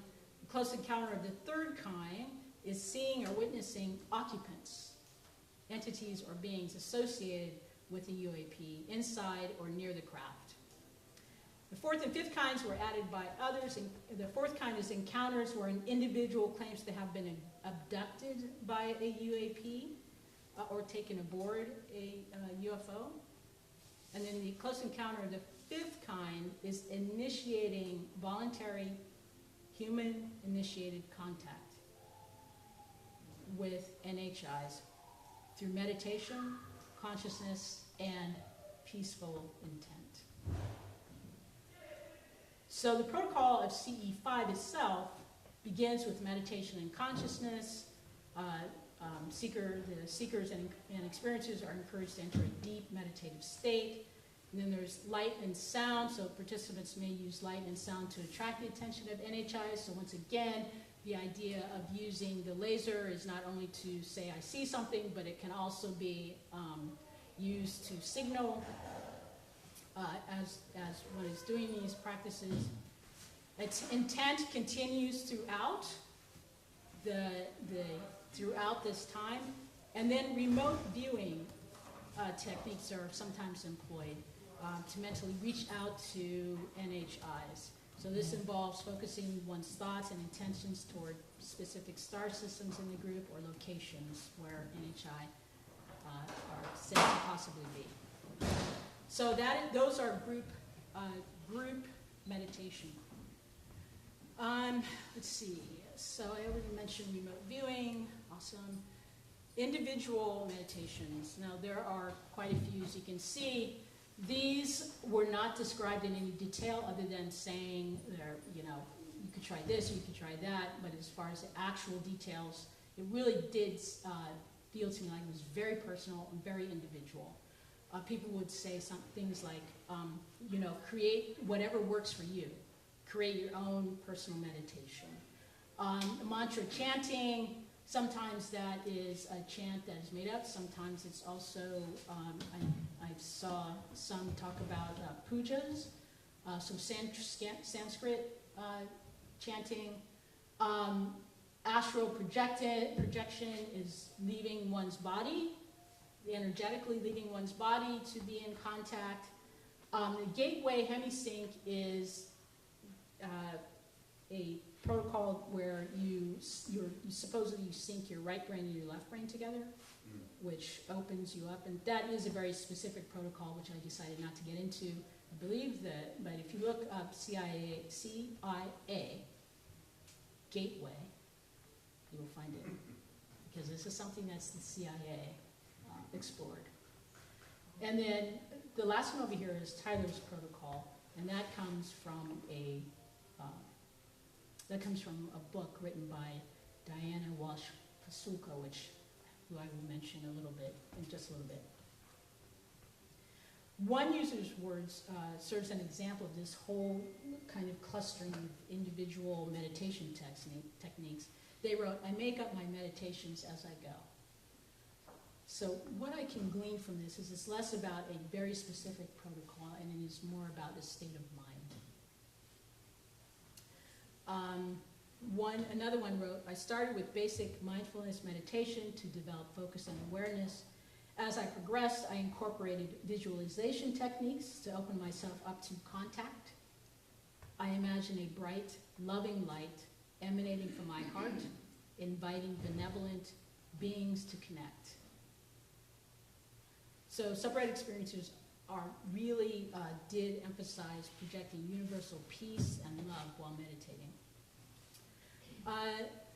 So let me actually talk now about Tyler's protocol. So Tyler was a respondent in a book written by D.W. Pasulka, which we'll see in a little bit. And it's Tyler created his own protocol for connecting with off-planet intelligence. And loosely it included ensuring that he was hydrated, yoga and weightlifting, so something physical, and meditation. He's not specific about any of the things that he used, but or how many lifts he did or how much water he drank. He just said that it was important to be hydrated and it was important to be in good physical shape. All right, breathwork and lucid dreaming are a couple others that I want to mention. So breathwork was very loosely mentioned quite a lot. That breathing was important. There wasn't any specific type of breath work that you did, and it wasn't a yogic breath work. It was just being aware of one's breath and finding something that worked for you. And then lucid dreaming, you know, is when you're dreaming and you know you're dreaming. And some talked about actually directing, while you were in that dream, directing contact with NHIs. So lived religious practices. So Pasulka has written 2 books, and basically she's made this connection from these protocols that experiencers use to actually religious practices. So one of the questions that I wanted to ask you is whether in this list, do you see any parallels to religious practices or spiritual practices that you have done yourself? Yeah, just shout them out. Meditation. Yeah, meditation is obviously a big one. Dreaming. Dreaming? Mm-hmm. I'm sorry? Chanting. Chanting, yep. Chanting, yep. What was that? Breath work, yeah. I would add things like prayer, I think the laser, spotlight laser is very interesting. It reminds me of lighting a chalice or candle, the light, the importance of light. So these protocols show the power of belief, the power of belief. Remember, these are experiencers who believe in the existence of NHIs. The power of hope, and the power of wanting to deeply belong. So those who have joined those who are members of the subreddit experiencers are also looking for a community of like-minded folks around the belief. I think their protocols also beg us to ask whether subreddit experiencers are showing us a way to engage with the alien who lives 3 blocks from us. And Lucas and I have had this conversation ongoing kind of all week. The neurodiverse, the non-binary, the trans body, indigenous, black, people of color, physically disabled, and others. Can their practices help us think about how we would do that?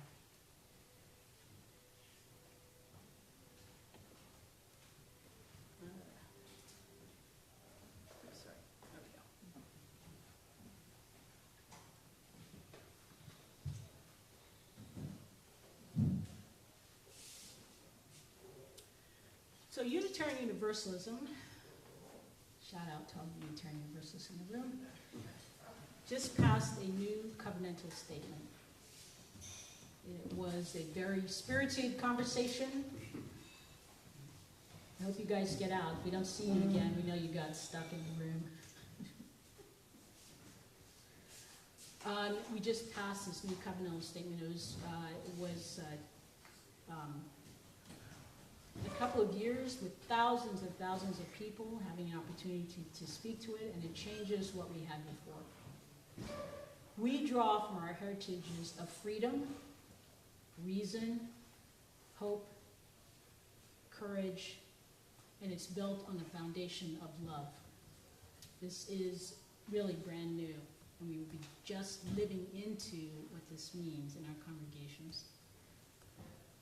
So the words that we have now is love is the power that holds us together and is at the center of our shared values. We are accountable to one another for doing the work of living our shared values through the spiritual discipline of love. Spiritual discipline of love.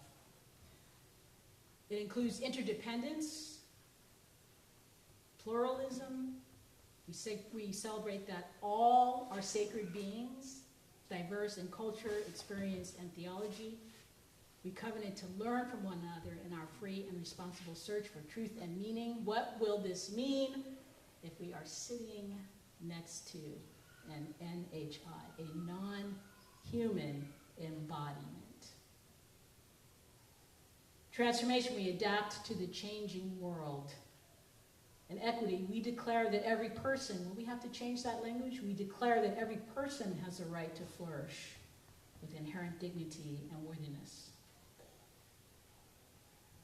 So how would each of these, and I haven't obviously gone through all of them, but how would each of these be stretched when an embodied non-human intelligence is sharing a pew? Would we sing the same hymns? What will we need to overcome to be comfortable? What new texts would we use to foster belonging for all? And I swear, Lucas and I didn't talk about this, but Lucas asked what texts would arise that now we don't really talk about, right, within Christianity. And I think that is where looking at this group of people who are seeking contact with non-human intelligence is helpful for us to think about. How is it that they are doing this? How is it that they sustain themselves? Do they take such practices and think about the human that is different from them. I think in the end, whether we discover it's disclosed or we are contacted directly by NHIs, that is, they bypass government, and we discover that they are already on Earth, or they are in orbit around Earth, not far off, not seen through the Webb telescope or Hubble, but they're right here. I think that we will be forever changed. So I leave you with a couple sacred texts. And he said, "Go forth and stand upon the mount before the Lord. And behold, the Lord passed by, and a great and strong wind tore the mountains and broke in pieces the rocks before the Lord. But the Lord was not in the wind. The Lord was not in the earthquake. The Lord was not in the fire. And after all, a still, small voice." Finally, there is a voice that does not use words. Listen. Thank you.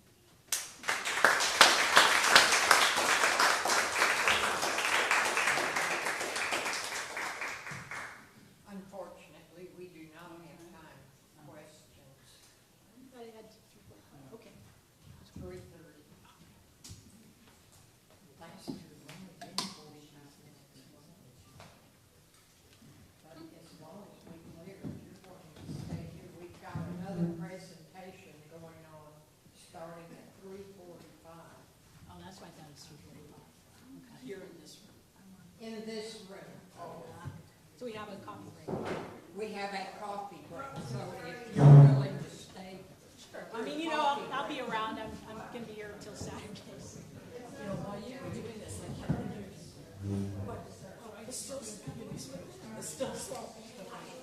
So that's the And isn't that interesting that one of the most critical is to be quiet so they could hear the still small voice, which they would say non-human intelligence communication.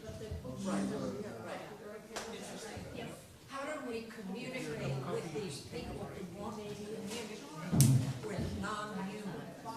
And be part of a community? Go to conferences, they definitely have, yes, there's lots going on. Oh, thank you, I'm glad to see that. I was like, Would you like to present it to Matthew? I have one quick question. yes, please. When we're talking about the process that affect the results, we talked about meditation. You then said prayer is separate. Mind between prayer and meditation? Well, I think, there are different types of prayer, but one type of prayer is, what's that? Different types of meditation, isn't it? Oh, yeah, for sure. All students, this is what's interesting, right? I had to continually check myself and try not to put in what I knew and try to stick to just what that happens all the time, right? Like, oh, I know this other thing from someplace else. Oh, wait. I'm just trying to, I think that the difference between prayer and meditation, there are different types of prayer, but basically they're the same thing.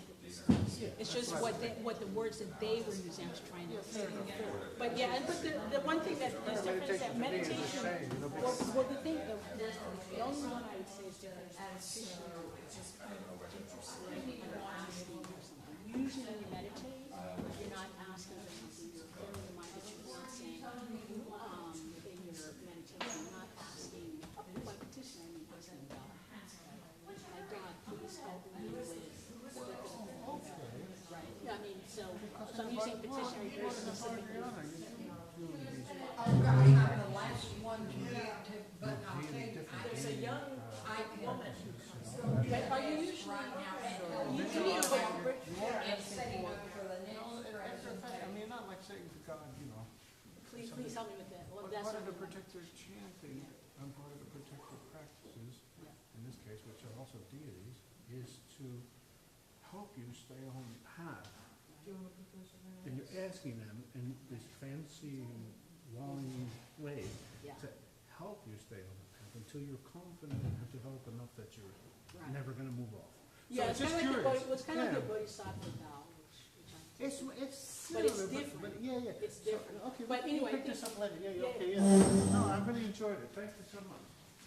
Are you, Hey, Ted. waiting? Oh, I'm glad you are. It's a good week too. Oh, I just don't know how to plug the laptop in. Do I need someone, I see you have your own cords. Well, that was my power cord. I know Chromebooks are different, or Chromebook has, for Chromebook you need to have, all you need to have is, you need to be able to, let me show you what this is. Oh, it's, in fact, I might I was have looking at one that that one, I works. don't think I have one. You know what, that I takes think that. I have something that might work. That's all right, she went to get some technology help, but I'm not sure we'll have an audience. Well, it's 3:45, so people will. Today's schedule said 3:30. 3:30. It said, That's all right, to we'll start see. it, She's by 3:45, we think that's fine. well, you know, Yeah. a friend of mine thought I was going. Flexible and adaptable. I don't know why she said 3:45, because I was only, when I ended it, it was like 3:32. Could have just moved right into. No, that's okay. I could have just moved right into your stuff. It's all right. People have had a Kept going. chance to look all week, that's fine. So what's today? Today's Thursday.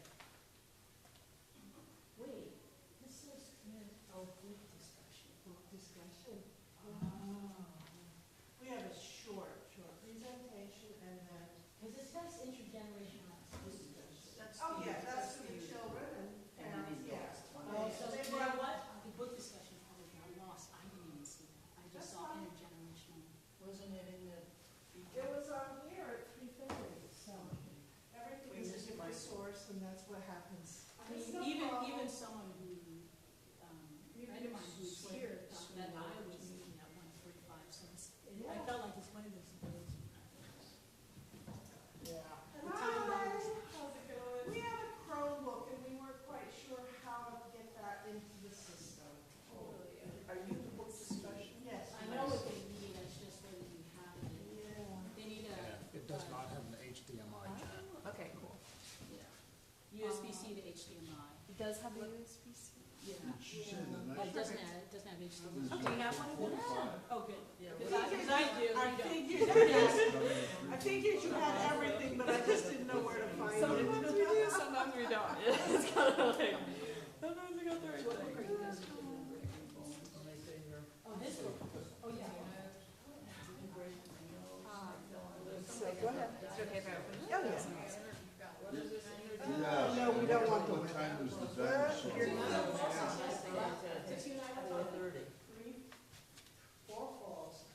Come on, you. But I don't know what Back up this is here. at 3:45. It says intergenerational activities. I probably should have made a announcement at lunchtime, and I just didn't even think of Are it. you doing this next one? Try, see if it's. Was it coming up? It wasn't coming up? Oh. So that was yesterday when I saw you hadn't phone.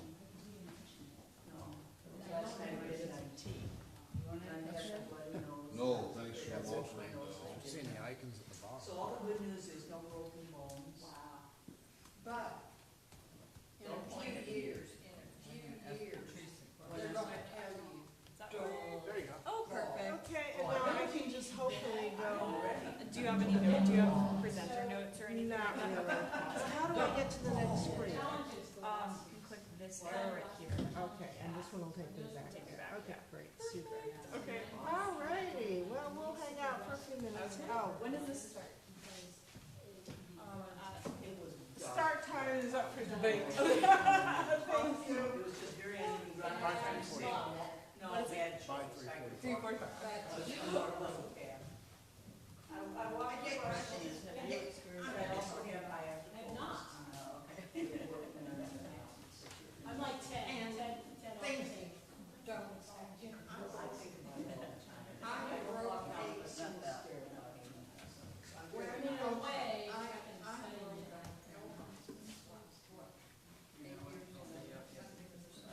but I was almost trying to keep up with.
escape room? The escape room The is at escape room 5 is- o'clock. No. So did you? It may be, so their kids were involved. So they're So maybe setting up there's the something. escape room. Yeah. That's all right. Besides, it's that time of the conference when there gets to be a lot of overload anyway. Probably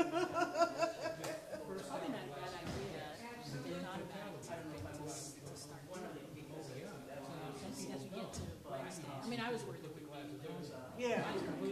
Well, It's nobody, Thursday, right? Thursday Almost. afternoon. I was like, we'll all be like, almost nobody showed up for forgiveness yoga. You know, it happens. There are things that people are interested in, and things that they can shine on. and then they get tired. Yeah. Our brain hurts. Yeah. We had like But this is how you ward off dementia, well, forming all those neural I haven't connections. seen quite that, quite this. Yeah, is that yours? Yes. Okay.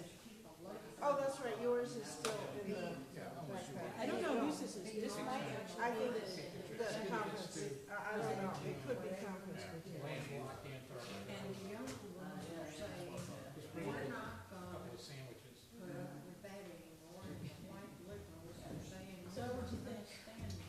And as it's way, I almost want to look at you. oh gosh.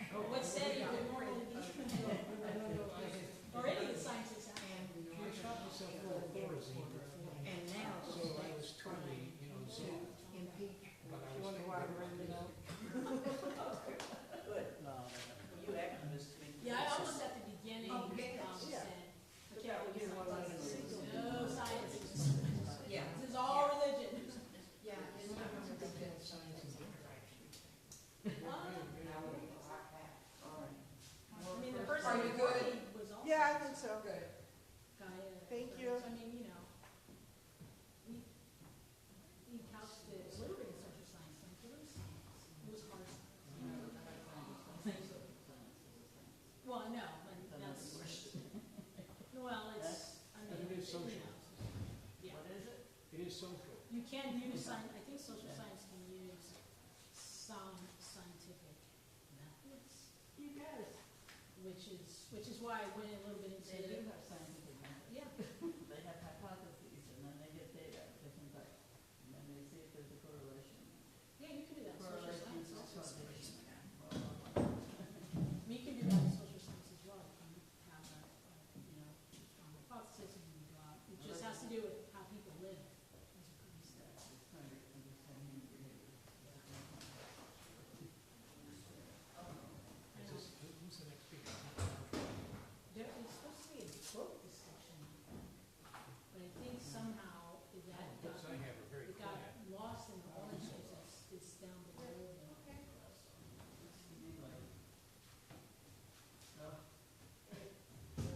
So many, When are you up to bat? not till Saturday, Oh. people are gonna be so tired.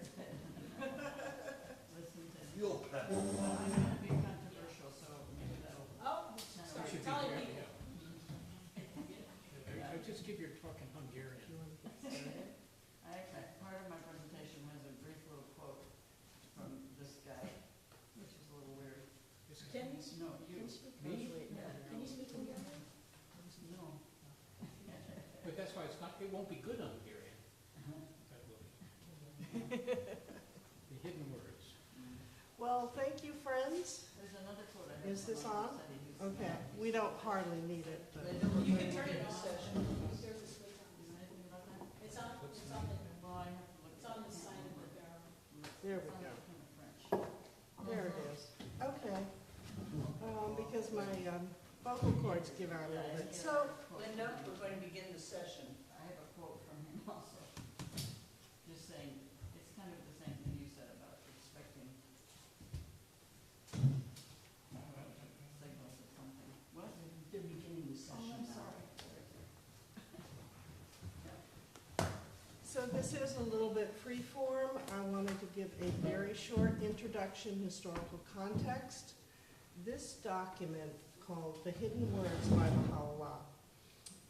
I actually had an experiment. I asked some fellow believers, why the hidden words? What does it mean? A lot of us didn't know, but there is something to be known about it. Now, This is a Baha'i symbol.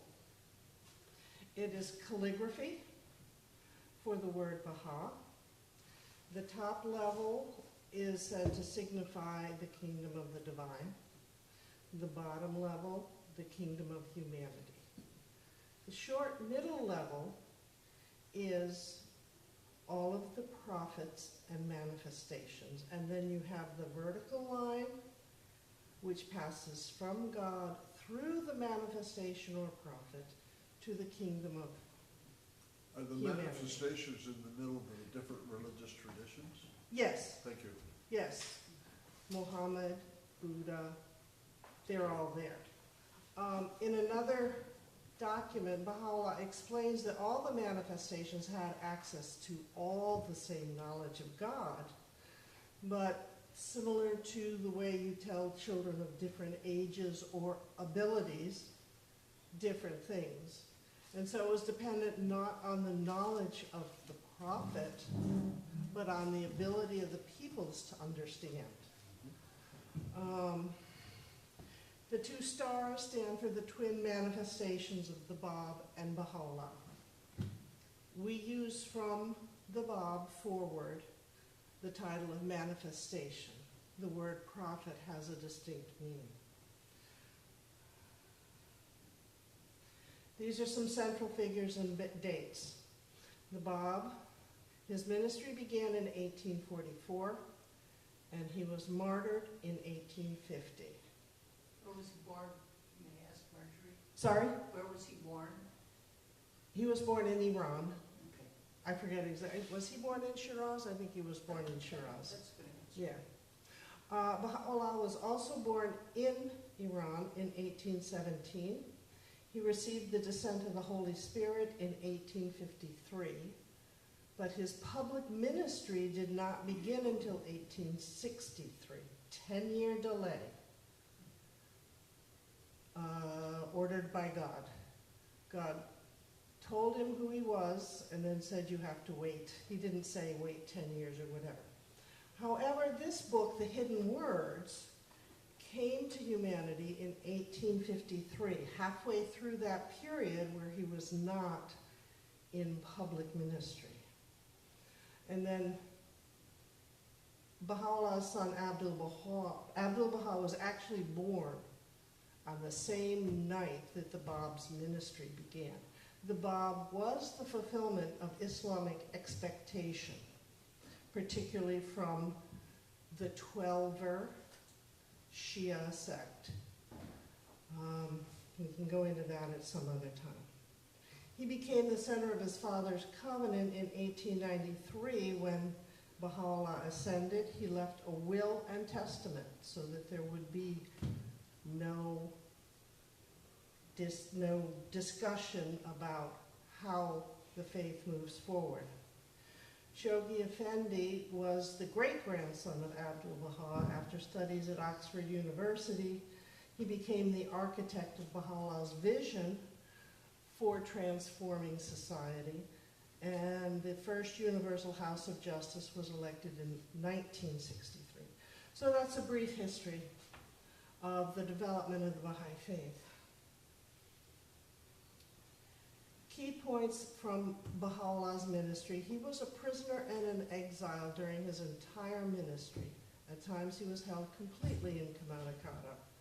In 1863, he began revealing and dispersing tablets to the kings and rulers of the world, calling upon them to settle their differences so the people could live in peace and not be taxed for warfare and other useless expenditures. He later sent individual letters to 8 kings and rulers, many of whom became embroiled in World War I. The tablet to Queen Victoria survives within the calligraphy collection at the Victoria and Albert Museum in London. Baha'u'llah revealed over 15,000 tablets in varying lengths, from a few pages to several hundred pages, and only a fraction of them have been translated. We are constantly working on new translation. However, given that the leaders of the faith guided the initial translations, you can be sure that what was translated were the most salient points from the original language into English and then into other languages. Was the original language Persian, or what was it? It was in both Persian and Arabic, and because Baha'u'llah envisions a sacred language in the future, he forbade translation between the Arabic and the Persian. But both have been translated into English and then subsequently into other languages. Many believers from the East like to read, because they do not have that academic level of language. They like to read an English translation side by side with the original text and understand some nuance from the translation. Thank you. Let's see. Okay, this, we don't have to go with this unless we want to. I'll go back and leave it on that. What we have here, besides the hidden words where Baha'u'llah, these came about while you have that in that part you wanted to read, right? Do you want to talk about what you left on the table? And we can put a few more copies out there. Yeah, let me start with the mic. Yep. So I'll put single copy. This is an introduction to an edition of the Hidden Words that was first published by the U.S. National Spiritual Assembly in 1954. Interestingly, that's the same year the IRAS started. And also the year I was born. So I'd like to read the first paragraph of the introduction that was written for that 1954 copyright release. And it was written by Shoghi Effendi, who was appointed as the guardian, if you will, of the faith at that time. It says, Shoghi Effendi tells in God Passes By, which is a book that was written by Shoghi Effendi. On the history of the faith. Yes, how Baha'u'llah in the year 1858 was inspired with the gem-like utterances which composed this book as he paced, wrapped in meditation, the banks of the Tigris. Shoghi Effendi indicates that the work is to be identified with the hidden book of Fatimi, which was believed to have been revealed by the angel Gabriel through the Imam Ali for the consolation of Muhammad's grief-stricken daughter after the Prophet's death, but which has remained hidden from the world's knowledge till now made known. He describes it as dynamic spiritual leaven cast into the life of the world for the reorientation of the minds of men, the edification of their souls, and the rectification of their conduct, and ranks it as preeminent among the author's ethical works. So, yeah, we provided this introduction because it is currently out of print. It may be found online. I think I saw it today as I was scrolling through something. But I wanted to draw your attention. Oh, I don't know how to escape this now. If you need a copy, we do have more copies of this, Hidden Words. I tend to skip over italics and introductions when I take up a book, but I want to draw your attention to this at the very beginning, where he says, "This is that which has descended from the realm of glory, uttered by the tongue of power and might, and revealed unto the prophets of old. We have taken the inner essence thereof and clothed it in the garment of brevity, as a token of grace unto the righteous, that they may stand faithful unto the covenant of God, and may fulfill in their lives his trust, and in the realm of spirit obtain the gem of divine virtue." So I chose this because I see this is where Baha'u'llah is placing himself in continuity with all other religions and preparing his followers and the world to move forward the rest of his mission. He called the nations to peace. He gave an architecture for a divinely guided source of governance. All of this is available to everyone who is willing to look and listen and consider. And so for today, I would hope that people would be willing to consider perhaps not every hidden word. You might find just the first one. My first counsel is this: possess a pure, kindly, and radiant heart. Where are you? On the first page, part 1 from the Arabic.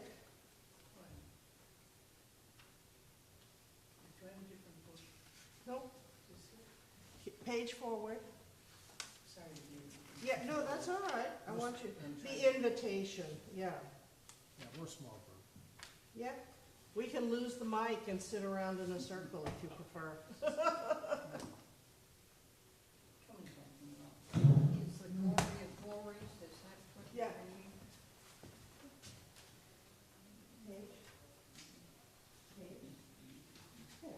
While we're looking at it, let me just mention, on the very last page, that packet, it talks about the author of that forward. And Either his that back, mic isn't on or the amplifier isn't on, so. Oh, it's on the. yeah, it's saying on the very last page of that packet, on the back, these are two-sided copies, talks about George Townsend, who wrote that forward to that earlier edition, and his background. He was formerly an Anglican priest who did eventually actually join behind. Right. Yeah, I should have done that part too. In 1918, Mr. Townsend, this is from the Wikipedia entry, Mr. Townsend started correspondence with Abdu'l-Baha and later worked with Shoghi Effendi. He was the Archdeacon of Clonfert in Ireland. At the age of 70 in 1947, he renounced his orders to the Anglican Church, wrote a pamphlet to all Christians under the title The Old Churches and the New Faith. Later, he wrote a book called Christ and Baha'u'llah, and he helped Shoghi Effendi on his history of the Baha'i faith called God Passes By. So we have someone who had given his life to the Anglican Church, had not a penny to his name when he left for this faith and to raise awareness of what has been going on. So my hope was that you might be able to read one or two or think about the major concept. What is the relationship between Christ and Baha'u'llah? A new name, governance upon his shoulders. Has he come like a thief in the night? So this is a question we feel is before each individual and each group. An important aspect of the Baha'i faith is there is no force, no coercion, no leverage manipulation, or anything of the like. These are inconsistent with the concept of love and attraction. So the right of individual decision is very important. So I'm going to stop here, give people a chance to think things over. Thank you. Well, thank you. Oh, one more thing. A perspective, and actually I know Patrice, well, maybe you didn't hear this, but I did talk to Lucas about this. From another part of Baha'u'llah's writings, I'll just read this. It says, know thou that every fixed star hath its own planets, and every planet its own creatures, whose number no man can compute. And every mind is perplexed by its mystery. God alone can fathom its import. Consider either the number or the age of the other planets. So in Baha'i, the notion of other intelligence out there is a non-issue. And so for all practical purposes, what you read in the hidden words isn't just applying to us here. Rodney, that passage you just read, was that something you gave us or something? No. Actually, it's not, thank you. Yeah. we But can do if it you're too. interested in seeing the source, because it comes from a different source, Yeah, I can yeah, splash I'd it. love to get the footnote for Yeah. that. Sure, absolutely. Yeah. So anyway, we thank you for your interest. Class dismissed unless you want to discuss. I have a Or question. questions, yeah. Thank you. Yeah. My question is just because I've done a lot of interfaith dialogue and we have a Baha'i Center in LA and sometimes Of we met course, there. yeah. I lived in LA for a while. Okay. Long time ago. Yeah, but my remembrance, if it's correct, is that Baha'i, because it's a more recent religion, has some pretty progressive principles they believe in. And I was wondering if we could run down those, because as I remember, it was like equality of men and women, equality of the races, and various, is it in here? Yeah. Where? Go to the back cover Uh-huh. and turn one page. Oh, okay. Well, and that's what we feel, these are the transformations which actually would be very useful. Mm-hmm. And for instance, many of the reasons for the failure of the biosphere might be remediated by some of these teachings and understandings.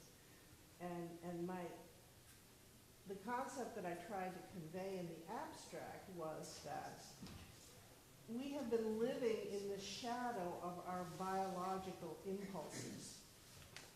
And as we develop a more spiritual dimension, a stronger understanding of our relationship with the divine, more of these, it's a kind of a shedding process, and each person is in control of their own movement through this.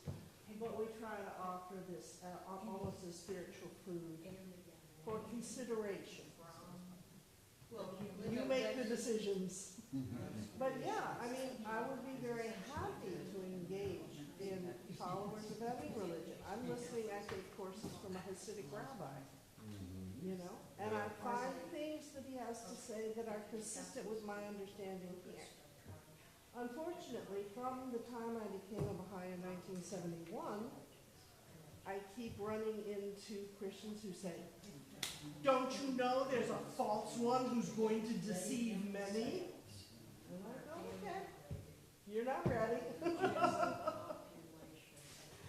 So, you know, I'm not saying no space travel, but it's got me wondering if we're really going to need to travel. I know that was surprising to you this morning, Seth.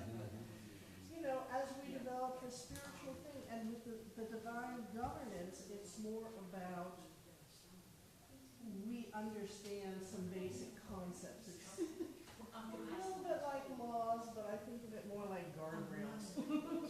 You know, you blow through the guardrail, you're going to go off the cliff or whatever.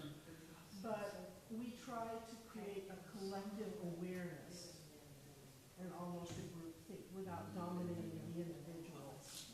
Yeah, That makes any sense to anybody. I think all of that consciousness is good, but for me also, you know, the human spirit also seeks to explore the unknown, push back boundaries, I think. Yeah, well, that's some of what's addressed in here about how there is that tendency, and you find it in the Bible or in other religious works, that tendency to be defiant or to question boundaries. Okay, in Islam you are not allowed to question. Well, you know, In Baha'i you I don't are. know if you can't question boundaries in Islam, yeah, but if Yeah. I mean, I had students before, Islamic students, and then that was an interesting thing because but they treat their scripture as kind of absolute. Inviolable, yeah, Inviolable. absolutely, yeah. As opposed to, we did some interfaith, and we had a group of people from different backgrounds, and so, you know, I came from a Christian background, but I'm kind of interfaith at this point. But, you know, the people who were Christian had no trouble criticizing it. Thank you for listening and your interest. Do you all have practice, like hadith, where does the Baha'i have a body of knowledge that's looked at the scripture and has interpreted it? Like Islam has a big, both Islam and Judaism have big practice of it. As Midrash. Part of this is discussed in my article from last year. Zygon has an article where we secondary sources, is this what you're talking about? So, the authoritative works ended in 1921 with the death of Abdul Baha. Shoghi Effendi and the Universal House of Justice draw first on the authoritative text, but we also have scholars, people working in all fields, and then there's what we call secondary texts. There's the Association for Baha'i Studies, there's the Institute for Studies in Global Prosperity. They're starting new things all the time. For 30 years, the University of Maryland has had the Baha'i Chair for World Peace. She's a sociologist. Who started that? I think I met that person. Professor Bushiri. Yeah. What's the first one to hold the chair?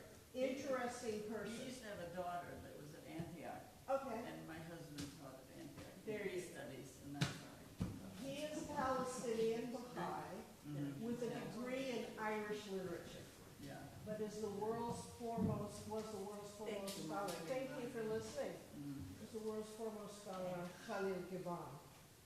Okay. So Gibran was interested, I mean, he was influenced to write The Prophet because of his conversations with Abdul Baha in the Holy Land. So there's connections throughout Baha'i history that many people are not aware of. Okay? So, even The Hague. The Hague was supported by Baha'is because it is an institution for global justice. Not much teeth right now. When you say the but Hague, you mean the International Court of the Justice? International Court of, I'm sorry, yeah, I just said The Hague, you're right. International The Court of Hague is Justice. just a A city city. that ought to be towed 20 Yeah. miles into the ocean and sunk. So do you see Baha'i becoming the language of the future, or do you see, because I think that's a little risky from the point of view. Well, Or do you I see- don't have the gift of prophecy. My hope is that more and more people will give serious consideration to the guidance and form. We envision a community that brings forth wisdom rather than power, personal wealth, all of these things. A more equitable distribution of resources. I mean, I think those principles are all good. Yeah. It would be good if other religions tried to find those principles in their own faith. Right, so many that of them are there. Many Yeah. of them are there. One of the concepts is that religion goes through an arc and kind of fades into old age, and that's when you have another Another arc one, yeah. and another arc. But this is like a very pivotal stage that encompasses the potential for global communication and understanding, and beyond, maybe, who knows? I just shared with Seth my only question with Baha'i, because I think there's a lot of good things in it. But, Yeah. you know, you had Judaism, Christianity, Islam, Baha'i, and each one thought they were the final word of God. Oh, So no, I would Baha'u'llah say- assures us that this is not the Oh, final well, word. that's. good No, to I hear. just see it as a major turning point. Okay, Now, he does say not for 1,000 years, so if you want to Oh. hang around for 1,000 years. that's a long time. But he also indicates that Bring it good quick. this is the beginning foundation work for the next 100,000 years. Next cycle of humanity. It's, Yeah. We see cycles of humanity, and Adam and Eve was only the beginning of the present cycle. Okay. And Oh, of the course, present was Adam and Eve. Muhammad marked the closing of the period of prophecy, and Baha'u'llah marks the opening of manifestation. Everything that's been waited for is now beginning. And So- the High Scripture talks about universal cycles. And one of those cycles is the cycle of the You- prophecy and revelation. So there were holy men if you will before Adam. So Adam wasn't the literal first human, but the first one who spoke with God for that cycle of humanity. And there will be more going on. But the universal cycles also would include the cosmos that we're talking about. There are cycles going on there. Have And you as far as compared the high it- school side, it's universal. Mm. It's big cycles. Have you ever compared the cycles in Baha'i with Hinduism? Because they've got big, big periods. Oh, yeah, yeah. Yeah. There's a major Baha'i house of worship in, at Kumar's is Mhm. totally in love with it. Yeah, it's called the Lotus Temple. Yeah, yeah. So that's it. Of course, India is still struggling with this conflict between Hindu and Muslim. Yeah. But it's beginning to awaken and begin to understand. So, yeah, and there was a lady here a few years ago who was from India, and she married a Dane.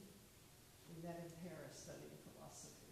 And I want to look at her book. She has a book that I have yet to get and look at about the Hindu cyclical concepts of time.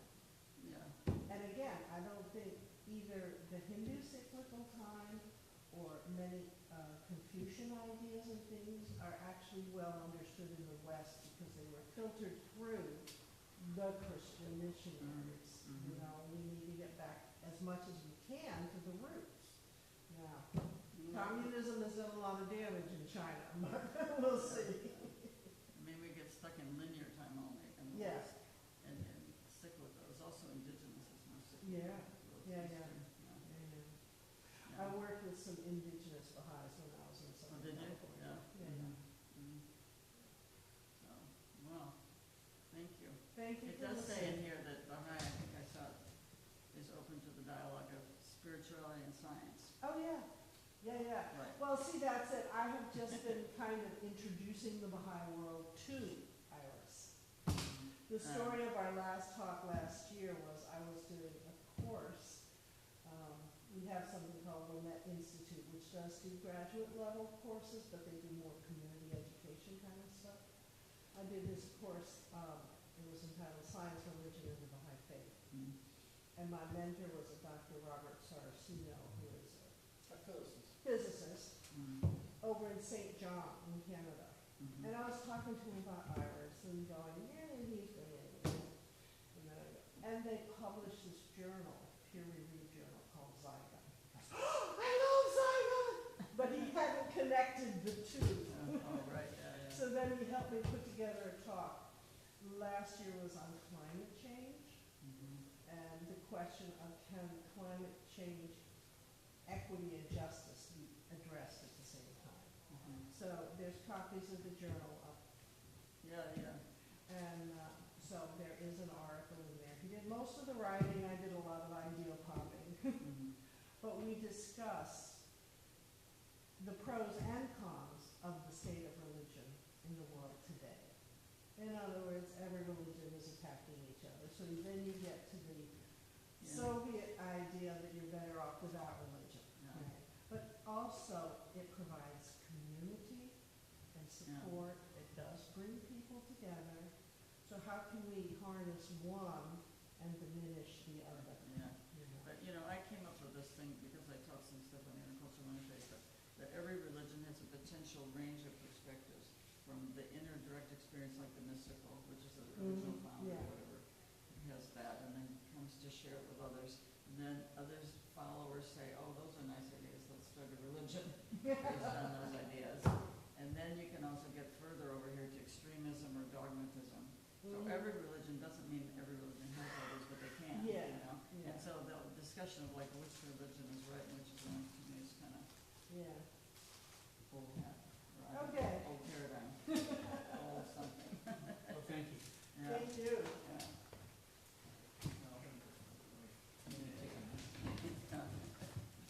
I asked her one time if she was having a good time, and she said, "You didn't hear me." So what's the rest of the plan for today? 4:30, I want to get up to noon. Oh, the and hear dinosaurs. Dr. Bruce. That's on the dinosaurs, right? Yeah. And then what do we do after Well, that? 2 years ago, we thought that was going to be his last time at conference. Oh, this person? Exactly. Oh, really? Oh, really? Uh-huh. I just knew him as this funny sort of stutter-speaking little guy. Mm-hmm. And he's written a lot of articles for like Encyclopedia Britannica, preeminent philosopher. Well, that was it when I was talking about my cloth at the end of the year. I got distracted during our coursework because you had an article from Dr. Roos. He goes, oh, I love Dr. Roos. I would give anything to have a conversation with him. I said, come to Star Island. You can spend the whole week with him now. Of course, he's very frail now. I don't think I've met him yet.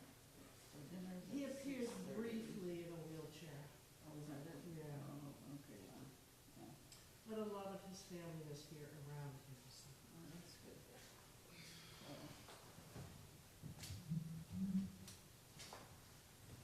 Your family from Bahia, and I think, you know, Oh, your family yeah. from interfaith, how do we get dialogue between all of our traditions and try to seek some areas of common ground? Have you been to the Parliament on World Religions? No, I've gone to the Parliament every once since not 1893, but since 1993. Okay. Yeah. Well, that's it. That's how I heard about IRAS, is because at the end of one of the. Yeah, IRAS has a big presence there, yeah. But it's also, they had a booth, and I remember going at the end of the one conference, not the last one, but the one before, and signing up, you know, on just a Yeah. sheet, and then I got some information about the next conference, which turned out to be the one that Ted did on CRISPR-Cas9. Oh, yeah. And so I came to that, and I See, did you a seem so presentation. familiar. Huh? I think I we was here talked then. some at Yeah. that one. I don't know. Yeah. But, yeah. Well, I'm glad you came back. Yeah. And I'm looking forward, are you presenting on Saturday? Saturday at Oh, wow. 1:30 or 1:45. Well, I got moved, you know. That's right.